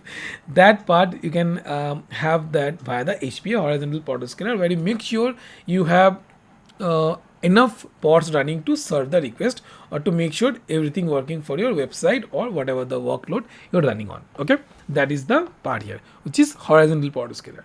Now then, what is the vertical pod autoscaler or VPA? Now there are time, okay, where you mentioning that, okay, by the way, limits are there, limits are different, and the HPA is different. Okay, how? That you're going to explain here. So what is the VPA of vertical pod autoscaling? Just VPA allocate the optimal amount of CPU and memory to pods, adjusting the resources request on the fly. It is useful when you are unsure about the resource need of application. Okay, And how it works, again, monitoring, based on the monitoring, based on the application usage pattern, you can adjust that part. For example, in this RAM is a HPA, it should be BPA, but that I could rename later on. So in this, if you see, we are mentioning like minimum allowed, that is 100M memory, and maximum allowed, that is the CPU 1 and memory 500M. Okay, limit, the moment say request part and limit part is kind of a little bit different. In that, looks similar but it's different. Okay, in that you mention by default how much it should run, and here you can see it's running 100 CPU, and it's like next time it is, if you say it's not have enough, it will directly jump into allowed to 1 CPU. Okay, but in the limit part, whatever is required, it will automatically kind of incremental way adjust that part. That is the specialty there. Here you're unsure about the application usage, you want like no such complexity, you want straight away application scaling into bigger pod. That case, this vertical autoscaler is useful there. Okay, now this is the VPA part. And final piece of puzzle, that is the cluster autoscaler. Why? Because for example, your application, you have 3 worker nodes running or 3 data plane running. Okay, and these 3 virtual machines have enough capacity to run 10 pods. You have configured your HPA to run maximum 100 pods. So the moment your application need the 12, 13, or say more than 10, so 12, okay, or 11th pod, the existing virtual machine cannot serve the request anymore. Then what you do? You have to add the additional nodes, right? Then you have to have the particular architecture in place which will monitor the requirement of like schedule. All this thing we are calling the scheduling. So the scheduler looking to schedule the like particular pod and want to place it in a node, but there are not enough nodes with the available resources. That what to do? That you need a certain system that can detect that this defect or this problem, and it can automatically add a new data node or say data plane node or worker node, so that the 11th pod that is not yet scheduled, not yet assigned to a particular node, can be assigned, can be run. That is done by the cluster autoscaler. Okay, now again, all these codes and everything you will find in my repo, so don't worry looking for now, or if you want to, you can do that, but don't worry about that, you will have it. Let's just understand the concept first, because that is about the roadmap, what you should be learning. So what is a CA or cluster autoscaler? So cluster autoscaler is a Kubernetes tool that automatically adjusts the size of Kubernetes cluster when one of the following conditions are true. First, there are pods that fail to run in the cluster due to insufficient resources. 2, there are nodes the cluster that have been underutilized for the extended period for the time, and their pods can be placed on other existing nodes. So that means it's not about the adding part. It's cluster autoscaler, right? So autoscaling means both going adding more resources and cancelling or terminating or removing those additional resources if you don't need to save the cost, right? So cluster autoscaler do that. By the way, there are many kind of cluster autoscaler available. I think by default there is a cluster autoscaler tool available. Additionally, there are for example Carpenter, Quotas, and there are many other tools available. But I think this age right now, or these days, the most popular tool is the Carpenter. I'm planning, whenever I get time, I'll do a dedicated session on the Carpenter. Dedicated, maybe recorded video I'll do. Okay, but yeah, what I'm trying to say is that Carpenter you should be learning, and of course the cluster autoscaler tool is very good. That we're going to explain right now. So how it works: scale out if there is a resource requirement is there. Scale in when it's not have enough resource, when some useless resources not getting utilized, then it will cut off or terminate the resource. Okay, then. The key components here, the cloud provider, for example, AWS, GCP, or like, of course, this cluster autoscaler. It's more handy, or it's actually practical when you're running your workload in the cloud systems.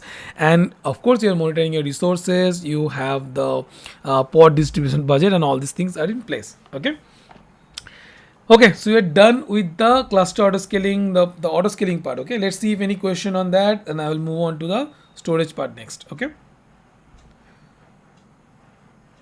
Yeah, I mean, as I say, I think one question from Sanjay: is it possible to autoscaling Kubernetes? Yes, I mean it's very normal. And in production system, we need to have the Cluster Autoscaler, Carpenter, a tool that monitor the requirement. Of course, you have to make sure the tools that you're utilizing, be it Carpenter, be it Cluster Autoscaler, it has enough permission to create virtual machine and attach that virtual machine, create policies and attach the virtual machine to the current workload. Of course, I mean, if you follow the instruction that these tools have given or any article, you will be able to do that easily. Okay. If we do not define the quotas other than the CPU and memory, then what limit? If you don't set limit, then the limit is unless your nodes or say that particular machine, whatever amount of resource available, a pod will utilize that much. Okay, that is the default part. Let's see. It is possible. One thing you'd love and see. Okay. Any other questions? Monitoring and logging is a challenge in serverless. Yeah, that is also another thing. How's in the? Okay, I think if no question, I'm moving to the storage part. I think so many people have so many questions on the storage part. Okay, so let's talk about the storage or volume and why when we need the storage volume. Okay, now what is the volume? Let's understand that part first. So volume is a okay. One question came from Arnav Shortcut. So Arnav saying that how can we utilize autoscaler of EKS versus the cluster? This cluster autoscaler, actually the one that I've given example, is that, I mean, EKS cluster autoscaler only. Let me actually go there. This cluster autoscaler given, if you see the kind cluster autoscaler, and yeah, see this AWS region, AWS key, the cloud host provided to AWS. So it's basically the one that you're talking about. I'm giving example of this one only, but there are many tools. For example, Carpenter. Now, if you think about the Carpenter versus the cluster autoscaler, I see if you're mentioning, for example, a node group, it can run on different type of nodes or different capabilities. For example, you can run EC2 say T2 small or T3 small, T3 large, T3 X large. Then if you use the cluster autoscaler, you will always aim for the largest one, okay, which is not optimized. But the Carpenter another way, it can detect the requirements, how much is the scheduler asking for. It can spin up what is the minimum or the right size. So what is the right size of instance you should choose for, and that it will spin that particular type of instance. That is the most benefit I have seen so far in the Carpenter versus the autoscaler. Okay, I think you asked the EKS cluster autoscaler versus the example one, which is basically same. It have the support for other cloud provider also, but I want to understand I want you guys to understand the Carpenter also very great tool. So you should be learning about that as well. Okay, now let me go back to the presenter view. Okay, let's come to the storage part. Okay, so what is the volume? Now, volume is a simple sense is a directory containing data, just similar to a container volume in Docker, which is kind of similar implementation, you can in a simple way. But Kubernetes volume applies to whole pod that is mounted on all containers in that pod. Using volume, Kubernetes guaranteed data is preserved across the container. So even the container is 10 times, it will, if you have particular mention one volume, it will reconnect or reattach that particular volume only. That is the beauty of the volume. Okay, now there are many types of volumes. For example, empty directory, host path, GC persistent disk, AWS elastic box storage, NFS, ICS, Flocker, and many other. Okay, now in order to all these additional things to work, there is a thing called CSI. So for example, you want to set up the volume claim, say for EBS and all the volume, or maybe for any cloud their particular volume, you need to first make sure the related CSI driver, okay, that has to be installed in the Kubernetes cluster in order to this CI things to work. Now again, what is the CSI in a definition way? The container storage interface, or CSI, is an initiative to unify the storage interface for a container orchestration system like Kubernetes with various storage backends. Okay.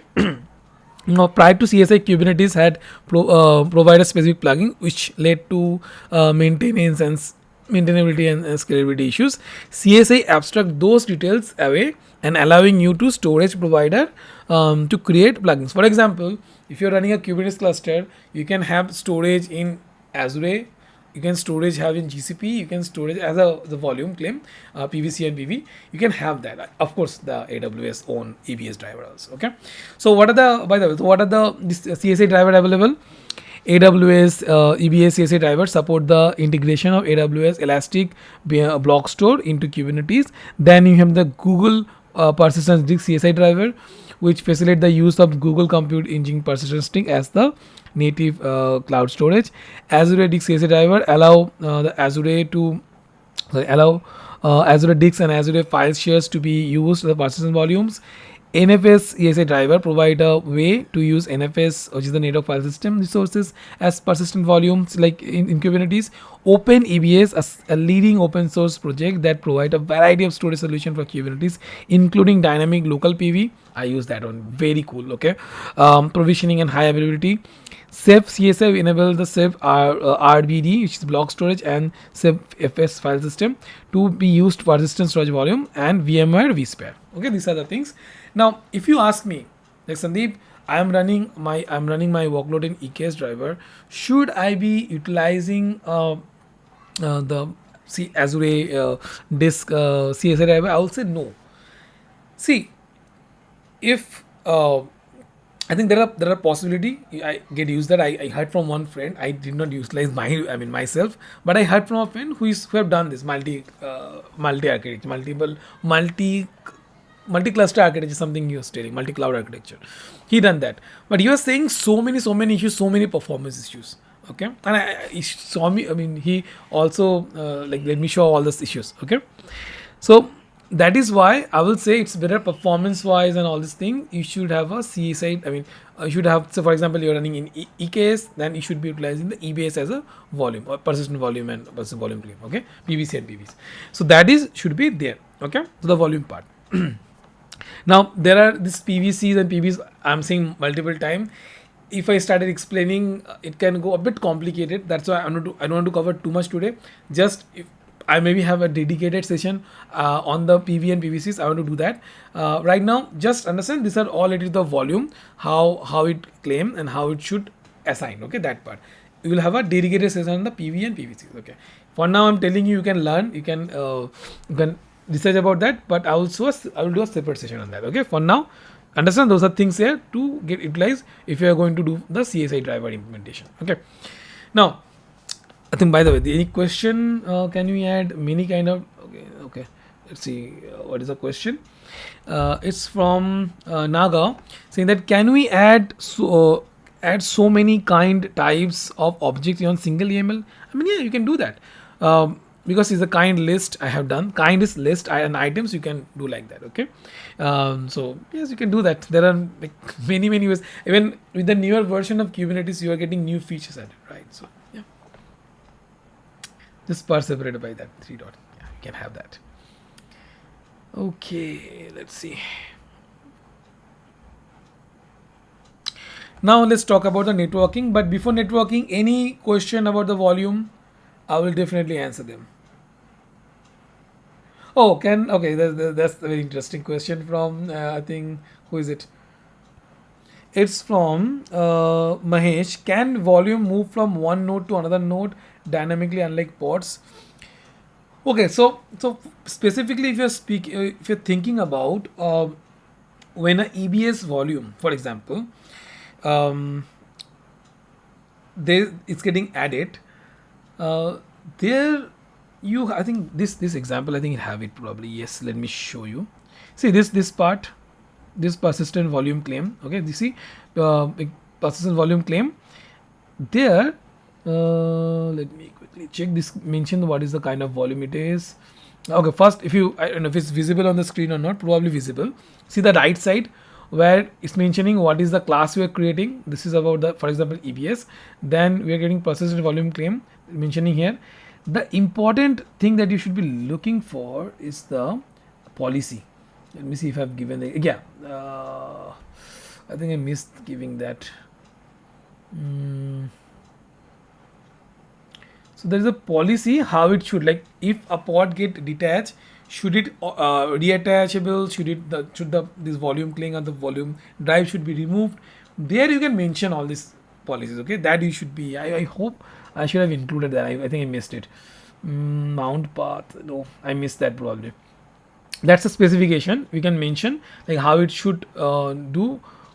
Yeah, sorry, this one. See the reclaim policy. The reclaim policy, you can mention that, because once once a volume get assigned to one particular pod and is attached to one particular, of course, node, then that pod is get assigned to the particular PVC. Now if you want to attach to another node, I think then you should have some policy modification. You can do that, and then you can reattach to other pod. You can do, but I think the policy has to be something else. Okay, that you have to make sure. Okay, I think that answered your question. Any other question? Is it Bollywood auto scaling?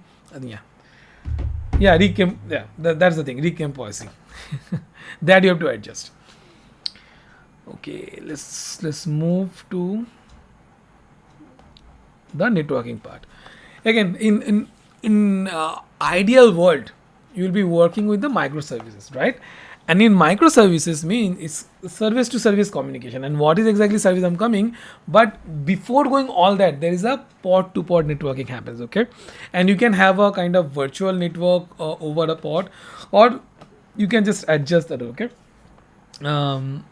Okay, I think this is the answer to your question. Yeah, is delete by default, then you can use the use by the retain policy. You can do that. Yeah. Anyway, let's come to this pod networking part. So in Kubernetes, every pod is assigned a unique IP address within the cluster, allowing them to communicate with each other. This internal network is established and managed by the network plugins, and you can have different external network plugins. I'm come to the very common plugins also.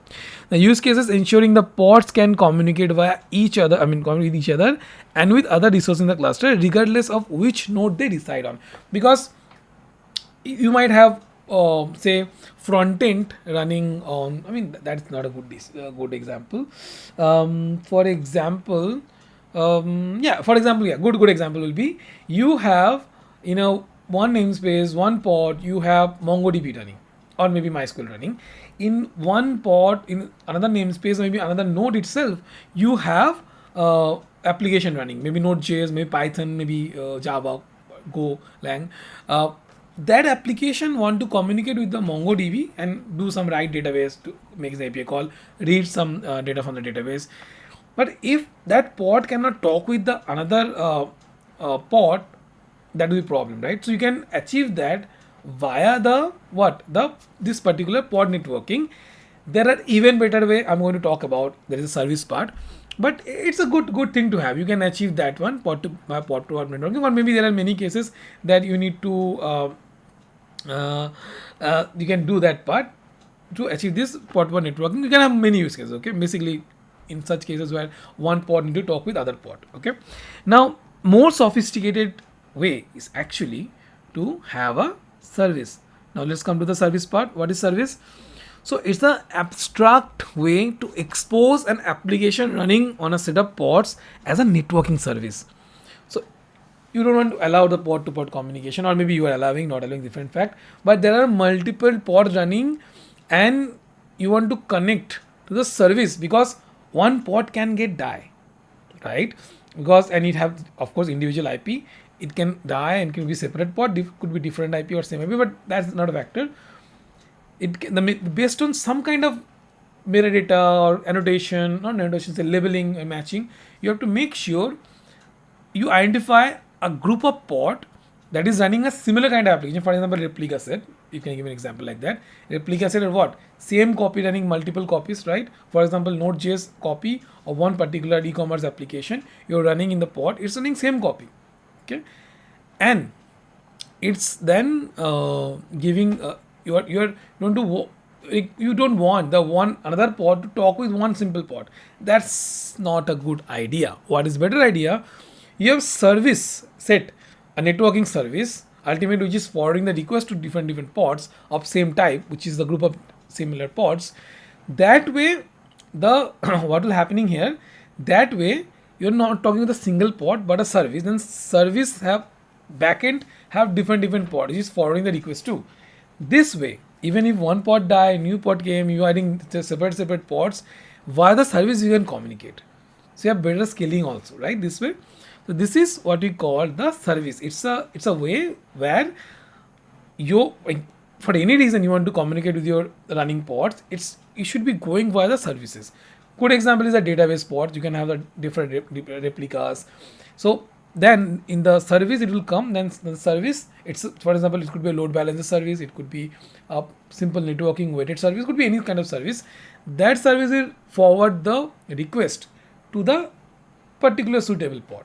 That's why in production system, I have never seen a single pod talking to a single page. Instead, it's one service talking with another service. We call this microservices, a service to service communications. Okay. So again, just as a definition also, I think I mentioned, like, pods are volatile in Kubernetes, doesn't guarantee a given like physical pod will kept alive forever. Instead, a service represent a logical set of pods, act as a gateway, allowing to send requests to the service without needing to keep track of the which physical pod you need to do the communication. So that's why again, there are many kind of services available. I will talk about the Ingress one because that's the most important. But see, I've given a link in the very left side. If you go there, you'll see different types of services. There are many, but now understand, you need a service, and there are different services available. Based on your requirement, you should be selecting that one. And the one that I want to actually cover was the Ingress controller, because in Kubernetes, you want the outside of traffic, all the outside traffic should be coming, because ultimately you are developing yeah, so there is it's a kind of LB for pods, level 4 LB. Yeah, that's true. Okay, so this Ingress, you should have like for example, you are running Node.js application pod or Java or say Python or Go, whatever the application, but ultimate goal is what? From the external, from the internet, the traffic will come to your application. That's why you're doing kind of hosting these services, right? So that means the traffic should come via maybe HTTPS. Normally, I mean, for development HTTP, okay, for production cases it has to be HTTPS, and that request has to be, like, the SSL termination has to happen.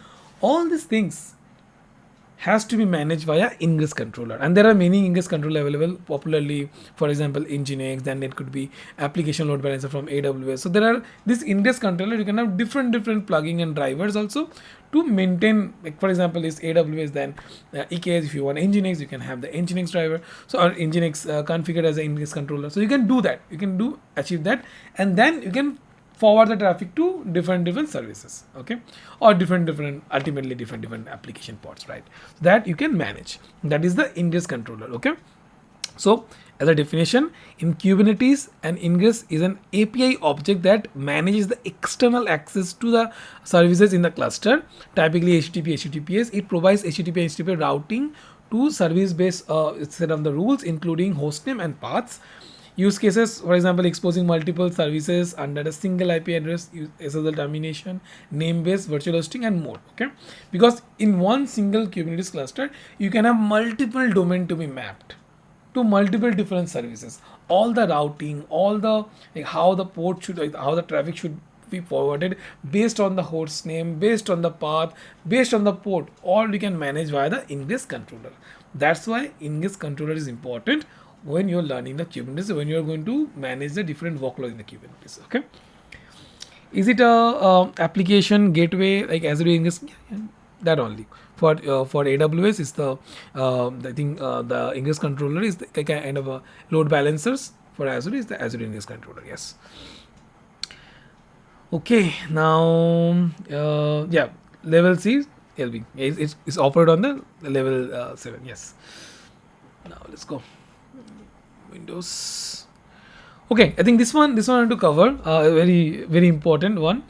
That is the Kubernetes virtual networking. Okay, now Kubernetes virtual network provide isolated and configurable network environments for pods, services within a cluster, featuring secure and efficient intercommunication. Okay, and what are the different options you have? Using CNI plugin, that is the pod networking. Flannel, a simple and easy to configure layer 3 network fabric designed for Kubernetes. Then WaveNet, which is the provider resilient and simple use to use network for Kubernetes and Docker container environments. Then you have network policy. You can have different network policies in place using virtual networking. That is Kuberouter, which provides pod networking, load balancing, and network policy in Kubernetes using standard Linux networking tool like IP tables and IPVS. Then you can have the service networking, which is the Meta LB, a load balancer for Kubernetes typically used when running on a bare metal to provide the load balancer type services. Then you have the Terrific, which is not only reverse proxy load balancer but can also be used as an Ingress controller to manage the access nodes. Then you have the Ingress controllers, specifically like dedicated Ingress controller only, that is Nginx Ingress controller, which is manages the access to services inside a Kubernetes cluster using Nginx as a reverse proxy and a load balancer. Then HA proxy Ingress controller, and Ingress controller that uses HA proxy, which is high availability proxy probably, to manage the external access to HTTP services within a Kubernetes cluster. Then you have overlay network using the VXLAN, which is often used to overlay network protocol, create a logical network for pod access multiple nodes. And finally, Istio, again very popular, Istio for the service to service microservice networking cases, very important. That is, while primarily known for service mesh capabilities, Istio also has facilities as a overlay network to secure communication between the microservices. So these are the things. Again, I'm not going very in depth because that will defeat the purpose. You should be looking forward to these things. At least the Istio and the Flannel are very popular. You should be having a look at those two. Okay, and Meta LB also very good one. Okay, so we are done with the networking basic that should be knowing before jumping into the production things. Let's see if any question you can feel free to ask the question in the YouTube or in the LinkedIn. Let's see if any questions so far. If not, then I will move forward. Okay, yes. So I think Guru using the MTLS for the TLS termination. Okay.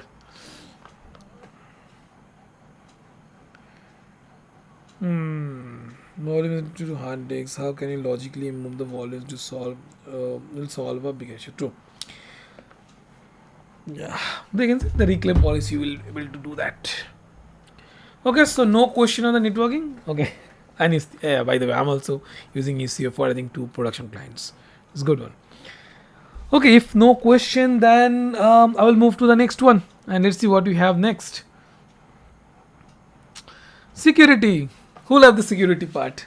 I think Guru loves it. Okay, so security wise there are many things, but I will talk the security points of application security, like what the credential where you should be storing, and then how to manage access to the you can demo networking. Not today, Guru. It will be 2 big session. Otherwise, already is I think near to 2 hour, right? I don't want to make it 5 hour session. My wife will kill me. Okay, so security. Let's talk about the application-wise security. Where do you talk about the Kubernetes secret? Like, if you want to run an application, then application will require database access secret, or maybe AWS secret, or maybe Azure secret, or maybe some XYZ API secret, right? So all the secrets you can store in the Kubernetes secret, and there are of course even in the secret also there are many ways to utilize the external secret also using the Kubernetes secret controller. So by the way, but just for the time being, understand that if you're going to store secret in Kubernetes, you should be utilizing Kubernetes secret objects, and there are many ways to advance it to make sure only someone or pods only have the access to the secret, not a normal user. You can do those kind of stuff using the RBAC and maybe other advanced method. But just for now, understand in Kubernetes secret in base 64 format, you can store the Kubernetes secrets there. That is important here. Okay. Like there are some, you can see the definition, how it works, and in the left side also given the manually how you can create, like kubectl create secret, and you get secret, kubectl get secrets. You can do that to get all the secrets. Okay. Now, what are the secrets again? As a definition, Kubernetes secrets are used to store, manage sensitive information such as password or token, SSH keys, and they can help keep such information safe by ensuring it's not hard coded in an application or stored in a source code. Okay, and below are the some example base. Okay, and this is, you can see, for example, my container, I'm using like say secret keyref, the username and password as a secret. I'm getting the value from the secret also. Okay, Again, you can see the secret here. The kind is secret, and when I'm utilizing in the pod, I'm mentioning how, like say reference part, secret key reference. There I'm mentioning the name and the key. Okay, the name should be the secret name, and the key should be in secret that you have supplied. What is the key? Should the value here? Okay, that is there. That's how you manage that. Okay, and you can see all this here. Now let's talk about the RBAC. I think that is important. Okay, so next thing is the access to the control. I mean, particular cluster. Now, this RBAC or role-based access controller is a method for regulating access to the computer or network resources based on the role of individual users. Okay, for example, feature by role define the permission to resource like pod services can be namespace or cluster wide like cluster roles. Okay, role binding associate role with the user or group can be namespaced, allow fine grained access only like to mainly who will have what access. For that thing you have the Kubernetes role based access control. In there is like one question in the interview I got, what is the difference in the config map versus the RBAC? RBAC is more of a Kubernetes user access, but in the config map you mention the role mapping. Okay, like say one particular like should have the system level access, or maybe for example you should have a pod, like not pod level, but what are the kind of additional criteria kind of thing way. For example, the class system and I think system master nodes, or I think so only the worker workload access, those kind of fine grained things you can mention in the RBAC, but there you have to mention the how to mix in that as a identity mapping. So that identity mapping you do in the config map. Here you mapping that identity that you map with the role, that role have how much of access in the cluster. So that's a bit too different. Maybe I'll make a separate video, but you know that if you want to excel in Kubernetes at the security point of view, then you should have the RBAC very good understanding of that and implementation of that also. Okay. And yeah, by the good side, one good thing that RBAC can be namespace, scope, or even cluster level, and even pod level also. Okay.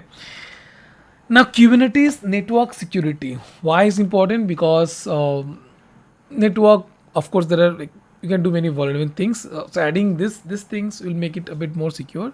So there is a Cilium, then Tiger Secure, Linkerd, Cube Router, Aqua Security, Falco, OPA, that is Open Policy Agent. All these things are useful. I will leave it to you guys to do some research and learn more on that. That is the bare minimum you should know about the Kubernetes security.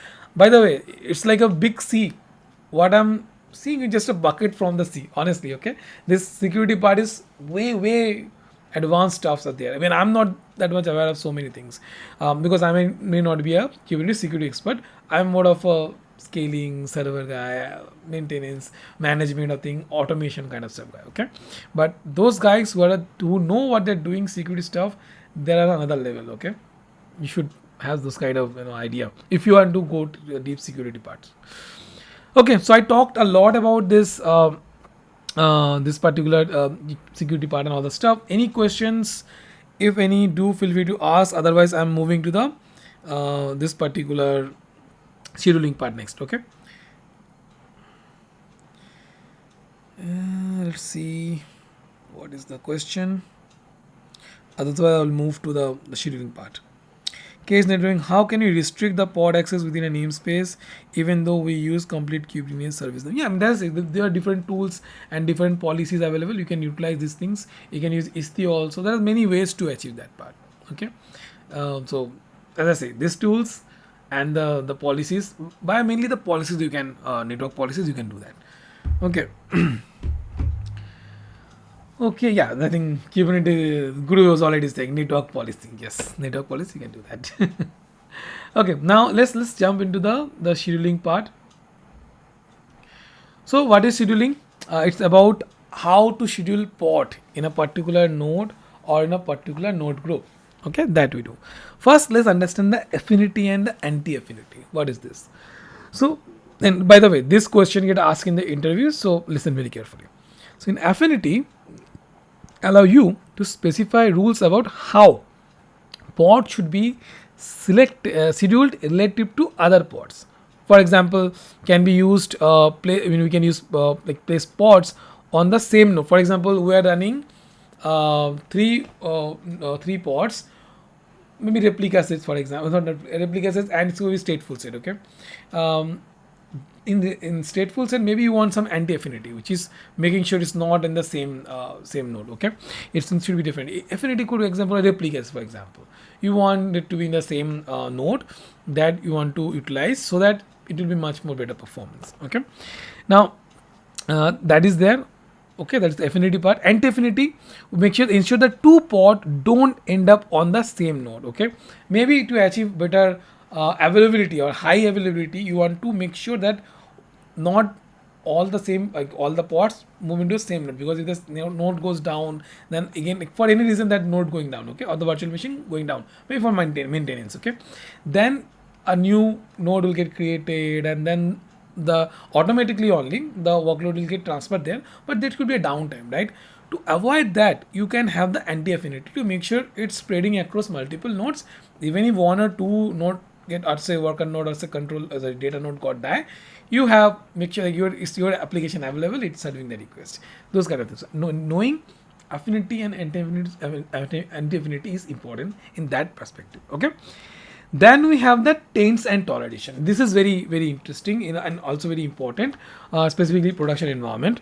For example, we are running, we have multiple node group, okay, and multiple node groups or say multiple nodes or virtual machines, we can label them. Say, for example, node 1 level A, we are assuming this level can only run the Nginx workload, or say production Nginx workload. Node B or node group B have the level some XYZ, it should only run the Redis cluster. Node C or say node group C have the level, it should it should run only the for example maybe PostgreSQL or some other DB or maybe other stuff. We can mention the level like that. So make sure those node groups or nodes or virtual machines can run only that specific type of workload that we want to run. Okay, so that is why you can have that as a taint and toleration. Now what is taint and toleration? Now taint allow a node to repel, because you can mention the levels to make sure it should run in a certain place. Now make sure, like for someone maybe by mistake or for some reason that particular that a particular pod got scheduled in the node, which should not be the case. To protect the interest of the workload of a similar workload, you can have a taint.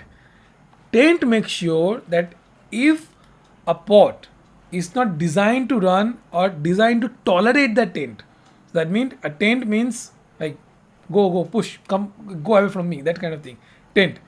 Then if, or say you have a building and you have a the darwan, or say the security guard, okay, the security guard will only allow some people if they have a security pass. Okay, or you can see you're going to bar, say any big bar, and there will be some kind of code in the hand or something like that. Okay, so whoever have that tags, or say whoever have some keys or some things, kind of a pass key, then only they should be able to allow that. Okay, the particular person to go and enjoy or to go inside the house. So taint is the kind of that gate pass. Okay, which is they will not allow you to enter and not allow the pod to run. If some pod have the toleration, they can tolerate the taint, they are allowed to run, they have the pass key, then they will go inside the particular, or it will be scheduled, it will run inside the particular node group or node, because it has the toleration for that. So taint to stop unwanted pods to run in the particular node or worker, or say data plane or node groups, and toleration to have the key to tolerate the taint, that it should be able to tolerate or it should be able to run, knowing that this is XYZ taint, it is specified to run only this, it is specified to repel other pods. So that is why taint to not allow unspecified, or so not allow the non-configured or non-tolerance pods to run. It makes sure whatever taint is given, only whatever the pod can tolerate that taint, then only they're able to run. if it's not that taint it not tolerate, the pod cannot tolerate the taint, it should not run. Okay, this is useful. For example, you're running a production workload. Okay, so in production workload, for example, you have the Nginx, so that you have designed such a way, and very good case also there in Nginx node group. It can scale from 1, like say you have a customer autoscaler, it can scale from 1 to maybe 100, 200, because it have the requirements of the requirement, and you have designed such a way in the pod specification that it has a taint that it should kind of like have the toleration. Only Nginx pod, I mean Nginx related pod can run, no other pod can run. So when you're going to run an Nginx pod, in the pod specification, key specification, you have to mention the toleration. Okay, maybe I should have given, I think I've given, see this these are the keys, like say yes, see key and value, so using the key value you can mention what is the, like, kind of, if you say no schedule, then other pods will be even not allowed to schedule. So, and whatever the taint is tolerated, those, say for example the Nginx pod, you have given the toleration to run on the Nginx nodes or Nginx taints, it will run there. This is very sophisticated, but very production. In production, I've seen that a lot. I think not just lot. I think every production environment I've worked so far, every place there is a taint and toleration is there. Without that, I've never seen a production level, proper production level workload. Okay, this is important. Okay, now let's go to, I think I will come to another steps, but one question is there. So this question about, can affinity, node affinity can't match the use case? No. See, the affinity is different. Affinity to make sure that one pod not running in a, like, similar kind of pod not running in a same node. Okay, but that node groups, taint and toleration different. Taint doesn't care about it's going to run on the same, like 2 or 3 pods can run in the same nodes or not. No, that is affinity. Affinity makes sure in a, if its affinity is okay, then run the similar kind of pods in a same node or same virtual machine. If it's anti-affinity, that means making sure it should not run the similar kind of pod in a single worker node or single virtual machine. It should spread throughout the different worker machine. That is different. Taint and toleration is different. Taint say that I will not allow any pod that is not tolerated for my taint, or have a gate pass that has to have that. Okay, and there, that's why the whatever pods have the toleration for a taint, that those only able to run it. That's why those two are different. Anti-affinity, affinity and affinity different, and the taint and toleration are different. Both are completely separate. Okay. Now let's move to the next one, which is about the annotation. Now it's a bit different again. What is annotation?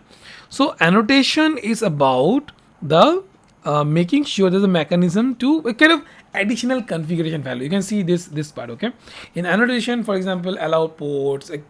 It's external some kind of say plugging or external CIDs, all the kind of, you want to implement the not native one, non-native things. You have some integration, then you want to passing different parameters. Okay, so let's understand a bit. In Kubernetes, annotation are a mechanism to attach arbitrary, not identifying metadata to objects. Unlike labels, which are used to identify and select objects, annotation are not used to select and find object. No, this is not the requirement. This is not the use case. Annotation can be used to store and retrieve additional information about Kubernetes objects. Okay, kind of a passing on different parameters kind of stuff. Okay, so key there is of course identify metadata, non identifying, not for filtering bot specific fields. But common use cases is a build, release information, say the kind of what is the build version of particular thing, additional data you're supplying in the annotation. Okay, those are the things. Either pointed to logging, monitoring, analytics, audit repositories, arbitrary or say to client library or tools information, debugging purposes. You can add that information, or other information you can, just like a identification kind of thing. Again, identification also can be done better ways, but annotation kind of a supplying specific values. Those are the places I've seen that so far. Okay. Okay. See, no. Any question on the? Any more question on the tolt and taint and toleration or affinity, non affinity? I will see that. Let's see. I hope no, probably. But yeah, anyway, I will kind of give more specific. I mean, not getting enough time these days, but I will definitely kind of do separate session. We need to add scheduling to enforce spot goes to yeah. So for yeah, so we need to add scheduling to enforce spot goes to a particular node for tolerable. Yes, kind of where you intend to run. I think Gurumur is saying, is it like toleration, like people to allow others? That's good, not good example to give you. Okay. Case in from Mahesh, I have a question. Case security, how can we create kubeconfig file for each user on premise?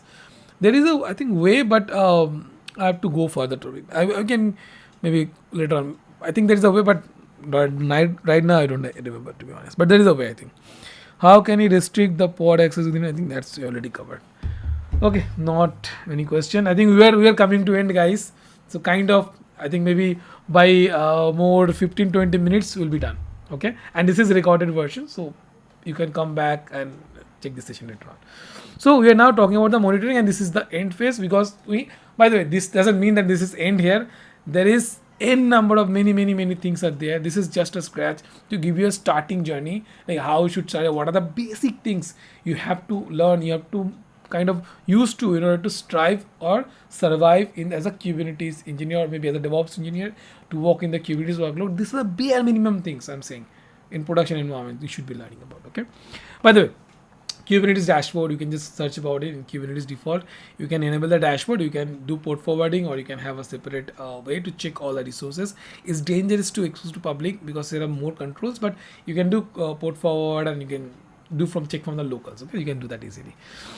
But there are many tools available which I want to cover here. Again, I'm not going to, as we say, it's more about the giving you a path or giving you some ways what you should be learning about, not going to individual depth. Okay, so it's about like what are the logging and monitoring tools you should be utilizing for monitoring. Prometheus is most preferred. Thanos for storing the long-term data for Prometheus. Thanos, very interestingly, you can store Prometheus data, Prometheus log, and all of the data into the S3 or maybe Google Cloud storage. So kind of a long-term storage you can utilize. Okay, instead of storing in a say volume data, which make it very kind of very problematic to maintain in the longer term, you can utilize this kind of Thanos as a plugin to store in a S3 bucket, and kind of in S3 is hugely scalable, infinitely scalable, right?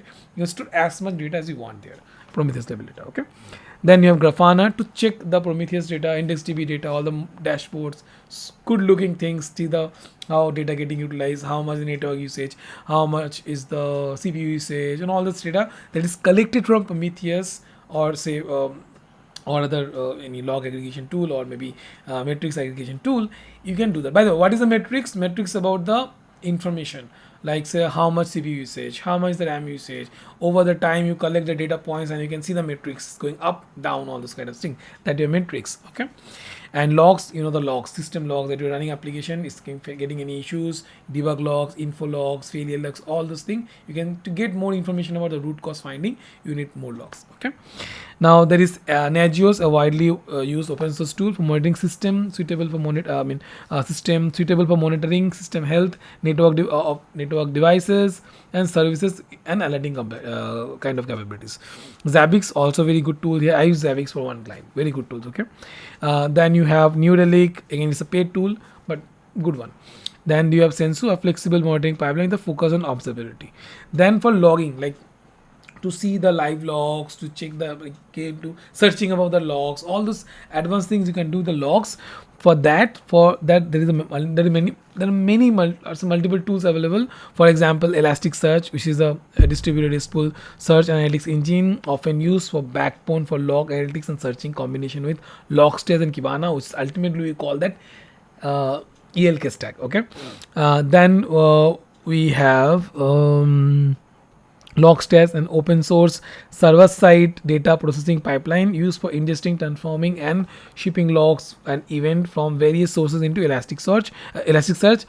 Kibana, a visualization and exploration tool for Elasticsearch as part of a ELK stack. It provides powerful visualization and dashboard for log data. helping with analysis and monitoring.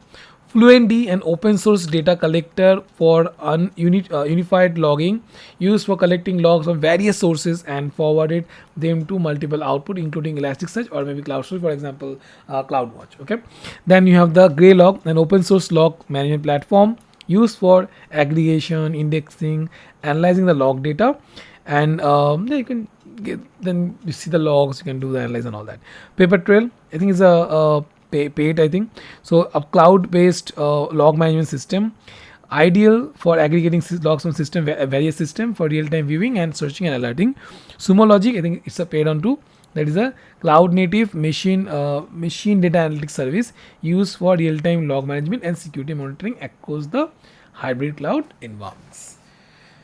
Oh, so these are the tools you should be using for the monitoring. Basically, so as far as I've seen my last 4-5 projects, most cases it's the ELK stack they're getting utilized. Okay, and for the logging part, log evaluation, for the system metrics part, that is Prometheus, Grafana, and even I see 2-3 projects I have seen the Thanos also for the long-term storage of the Prometheus data. That is the state right now. So we covered a lot. Okay, I think, and we're reaching 9:45. We started at the how much? I think we started around 7:30. It's already, so I'm here for around 5-10 minutes.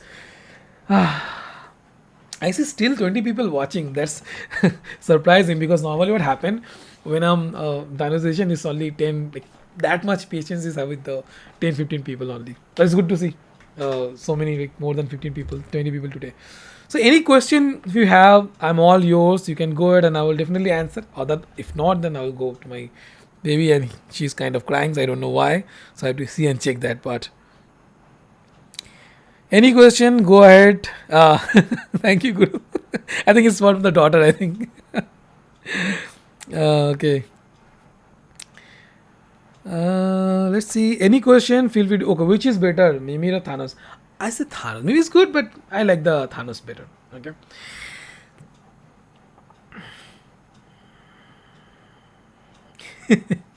But Tent, I think Guru given a very good example. Tent is like a daughter. You taint her so that boys don't come near to her. Okay. Oh, thank you, Guru. Let's see any good questions. I would love to see good questions. So many people still online. Let's see. Thanks. How much time it takes to cover all?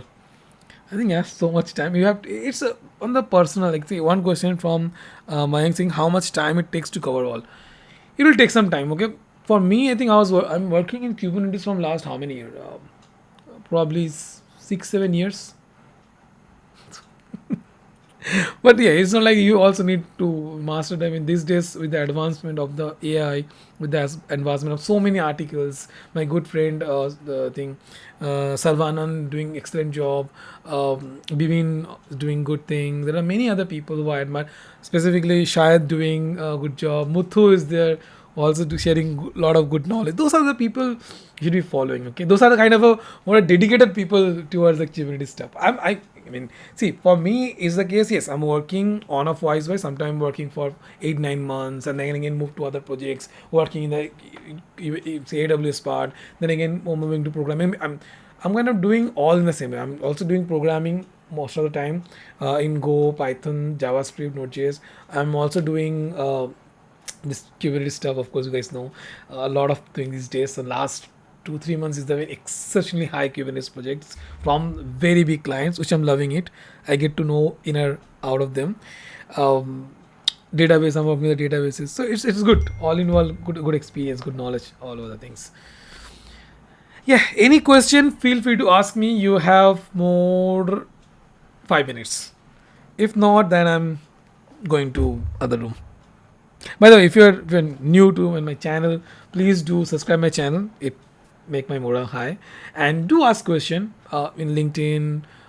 There is top made also. I mean, if you want 1-to-1 session, I mean, I intentionally keep very limited, a bit high, because I want to keep it that way. Not like I'm overloaded the work. If I get too many calls, it will be a problem for me.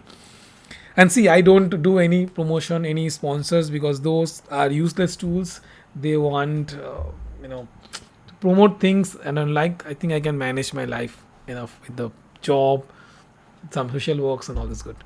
Okay, from Chandra Chakradhar. Sorry if I'm spelling it wrong. Chakradhar is that also how to manage resource utilization in Prometheus. I have small Kubernetes cluster, but it's still extra large instance, not sufficient ways to optimize.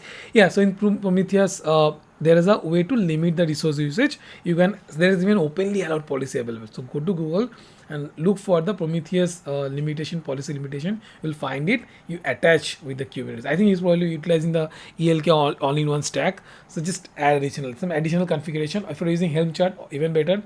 While running the Helm chart installation, you can override the Helm value files with the additional configuration in the values. It will be easier to manage. Like how many should be maximum storage, or how much of the data storage you should be utilizing. You can have all this configuration. You should be using that. Okay, with remote write enable. So yeah, as I said, I mean, you can have all the configuration. I will say better use a Helm chart. Most cases it's very easy to install and manage. You can just add the additional input parameter in the values. Look for their official site. Even ChatGPT also find this. Go and look for the different ways to limit the usage. You can have those kind of limits there. Okay. Let's see any further questions, or else I will just go. By the way, I'm coming to Delhi. Okay, you can use Keda. Yeah, I think Keda I have a lot. I yet to. Okay. Oh, from Vinay saying that thanks Sandeep. I'm very new to Kubernetes. Would you mind sharing me a very small project for my homework, please? Yeah, I will definitely do that. Okay. Oh, I think for Keda, I think for this I think Prometheus stuff. So you can look at. I didn't use Keda, or maybe even have a videos I forward probably. So you should be looking at the Keda. Okay. Okay. Then me going. Oh, thank you, Mahesh. You can contribute to some of your new projects. I will definitely. I'm. See what happened. I plan a lot, but I don't know why. The moment I plan a lot of things, next day I get a huge work pressure. Like what happened, I was planning to record a video, and next day, Sandeep, releases tomorrow. You manage all the things, make sure all the things in place. There will be millions of workload coming. You have to handle that. I said, why? You're just testing it 2-3 days back. I didn't even test it using BusyBox or other tools. You want to be that already facing the people? Yes, Sandeep, this is the requirement. We deal with those kind of requirements, man. Okay. So yes. Welcome to the real life world. We work with crazy things. Clients' requirements above the chart, which is good. See, more work means more pay, which is I'm fine with it. I'm happy to deal with that. Okay. So yeah, for Vincent Sim, new to Kubernetes, will mind me share some very even if you go to my GitHub. Let me show if I can show you. No, this is not the one. I think probably. Okay, slide. I don't know if we can go here. So if you go to my GitHub now, I'll share my project with you guys, so don't worry. See this 3-tidy case I see. Okay, there if you go. See, there are already one very good Kubernetes project, how to utilize the Terraform to all those kind of stuff. It's already there, okay? You can utilize that. Some people facing some issues, I'll fix that maybe when I get time. Today also I didn't go outside, honestly. So I need some time these days, but I'll do that part. But yeah, this is the repo. It's very good one. Even in LinkedIn also, if you go, you'll find that, okay? The good project. And I'm planning, so my planning is interesting one. I want to kind of have like different Kubernetes specific videos on maybe how to manage the toleration in practical, to show you manage the different node groups and how to define how to map that 10 toleration with that. Then how to use Kibana, ELK stack. I have a of course this is a good thing. So do you guys use the Argo CD GitHubs in the post recently have been using from 2 years? It's amazing. Yes, I also want to make a video on the Argo CD also. I planned, by the way, 2 weeks back, yet I don't have a time to make a recording on that. I have the content ready, repo ready, everything in the GitHub, still not getting chance. Argo City is a very great. I think some days back Guru was showing some demo. So yeah, that is a good thing. I'm definitely gonna do that. I say these days I'm planning something and excessive work pressure coming and not doing anything. So that thing I think we have to somehow have to find out some time and do that. Even I'm planning actually a separate channel. Even all the time is not possible to make this tech video. Like people will get to know what I'm doing, when I'm doing what. And I think even recently, I just bought a good camera. Okay, I don't know if you guys seen that or not. By the way, these are all non-Kubernetes now. It's more of a QA session. So I bought it. One friend, Dheeraj Chaudhary. Dheeraj was saying like, Sandeep, see, this is a very great tool. So I created this DJI stuff. Okay, and I want to make that like this one. Okay, very cool looking thing. So this part I want to try. Maybe I will make vlogs and all that using that. I will separate channel. Maybe my wife was saying the channel name very unique to me. So maybe I will do that. Okay, even I'm not doing content making in the this Kubernetes all that stuff. I will have like what I'm doing, what kind of work I'm doing, and all that kind of. I will keep sharing in that. Even I'm traveling sometime. I'm going to US. Wherever I'm going, I'll share that kind of videos there. I don't want to mix non-tech content like in my channel right now in YouTube. This channel we're watching is all tech, right? I want to mix non-tech content and tech content. So personal and kind of useful one will keep it separate. And see, like you guys are free to suggest me whatever you guys can think of. Feel free to suggest. Anyway, time is up. And thank you for staying this long. I've seen so many people still like kind of watching this. So thank you. Say send the camera to Bangalore. I can go to trip. You can work from home. Sure. Maybe I can go to Bangalore. I was in Bangalore just few weeks back. So I mean, there is a serverless days happened today. I wanted to go. So many events straight up from Hashikov event happening, and that time so much work pressure I cannot go. So yeah. Okay guys, so thank you for staying this long. If you're watching this channel for first time, please do subscribe. I'll be very happy to see that. I want to try to make a lot of videos, but time is a constant for me. And yes, Argo CD and other tools, all other content I'll be making. Maybe it'll be slower. I'm a freelancer guy, work for multiple clients, have less time and family, but I'm doing whatever I can, wherever I can. So hang with me, and I'll be sharing a lot of information, sort of the kind of stuff with you guys. So see you soon in my next video. Bye bye. And yeah, don't forget to like this video and share it with others. Bye bye.